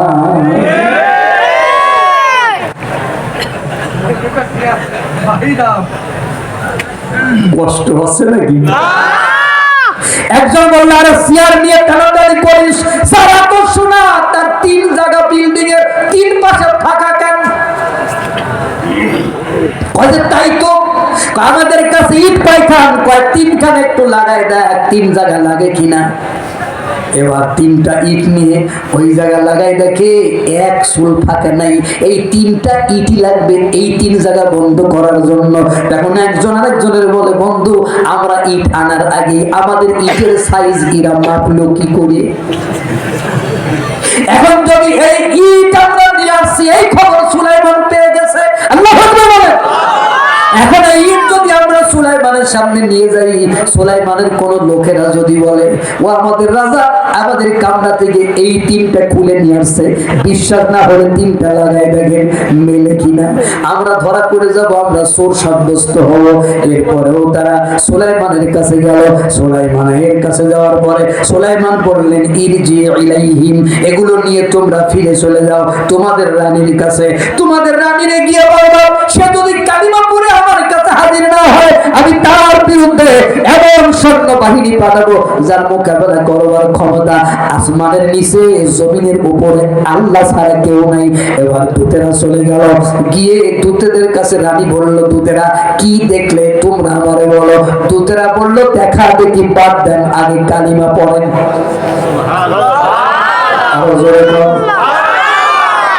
রানী বললেন, কালিমা পড়বো কেন? নিজের চোখে না দেখলে বিশ্বাস করতে পারবেন না কত নিয়ামত আল্লাহ তাআলা দান করেছে। বাড়াবাড়ি করবেন না, কালিমা পড়ে না। রানী বললেন, কালিমা পড়তে পারি, আমার 3টা প্রশ্ন আছে। এই 3টা প্রশ্নের জবাব যদি সুলাইমান দিতে পারে আমি কালিমা পড়বো, যদি জবাব দিতে না পারে কালিমা পড়বো না। 1 নম্বর প্রশ্ন, দুধ এইবার তুমি যাবা 100টা পুরুষ মানুষ নিয়ে 100টা মহিলা মানুষ নিয়ে একই রঙের কাপড় দিয়ে ঢেকে নিয়ে যাবা, কেউ যেন বুঝতে না পারে কোনগুলো পুরুষ কোনগুলো মহিলা মানুষ। আল্লাহর পয়গম্বর সুলাইমানকে বলবো, সুলাইমান কাছে আসা যাবে না, টাচ করা যাবে না, ওই সিংহাসনের উপর বসে পড়ে ভাগ করে দিতে হবে কোনগুলো পুরুষ কোনগুলো মহিলা মানুষ। 2 নাম্বার প্রশ্ন, 100টা পুরুষ ঘোড়া 100টা মহিলা ঘোড়া নিয়ে যাওয়া, একই রঙের কাপড় দিয়ে ঢেকে নিয়ে যাওয়া, কেউ যেন বুঝতে না পারে। সুলাইমানকে বলবা, কাছে আসা যাবে না, টাচ করা যাবে না, দূরে বসে এই পুরুষ ঘোড়া মহিলা ঘোড়াগুলো ভাগ করে দিতে হবে। 3 নাম্বার একটা কৌটা আমি দিলাম, এই কৌটার ভিতরে যা আছে কৌটা টাচ করা যাবে না, কিন্তু কৌটার মধ্যে যা আছে একটা সোজা ছিদ্র করে দিতে হবে। এই 3টা প্রশ্নের জবাব যদি দিতে পারে আমি তারে নবী বলে মানবো, যদি জবাব দিতে না পারে নবী বলে মানবো না। এবার দূতেরা সুলাইমানের কাছে আসলেন, এই যে প্রশ্নগুলো দিয়ে বললেন, আমাদের রানী এই প্রশ্নগুলোর উত্তর আপনার কাছে চায়। ও ভাই রানী বিলকিস যদি সুলাইমানের কাছে এই প্রশ্নগুলোর উত্তর চায়, আপনারা চান কি চান না? সবাই চান? কিন্তু জবাব দিতেছি। এরপরে আবার বলেন না যে হুজুর আমরা কিন্তু উত্তর পাই নাই, কথা না বলে জবাব নেন। আল্লাহর পয়গম্বর সুলাইমান বলেন যে এখানে 100টা পুরুষ মানুষ 100টা মহিলা মানুষ আছে, একই রঙের কাপড় দিয়ে ঢাকা, আবার বাছাই করতে হবে কোনগুলো পুরুষ কোনগুলো মহিলা। আল্লাহর পয়গম্বর সুলাইমান বলেন, আমি প্রশ্নের জবাব দেওয়ার আগে আমি তোমাদের কিছু খেতে দিব। মেহমানদারি করা হলো সুন্নাত। মেহমানদারি করা কি সুন্নাত? তোমাদের 200 জনের কাছে 200টা গামলা পাঠাবো। আপনারা গামলা ডিশ বল করতে বলেন, আমরাও গামলা বলি, মাগুরান লোক। তাহলে আপনাদের সাথে আমাদের ভাষা মিল আছে না? মোনাজাতের ভিতর তাবারক দেব কেন? তাবারক দেব হলো দুয়ার আগে। দেখেন না কি একটা ভ্রান্ত ধারণা। আমরা হাত তুললাম, রব্বানা আতিনা ফিদ দুনিয়া, ফট করে একটা যে খেচড়ি করি, তাহলে আমি কি হাত তুলেছি খেচড়ির জন্য? এখন দোয়া হলো একটা স্পেশাল ব্যাপার স্যাপার, ঠিক কিনা?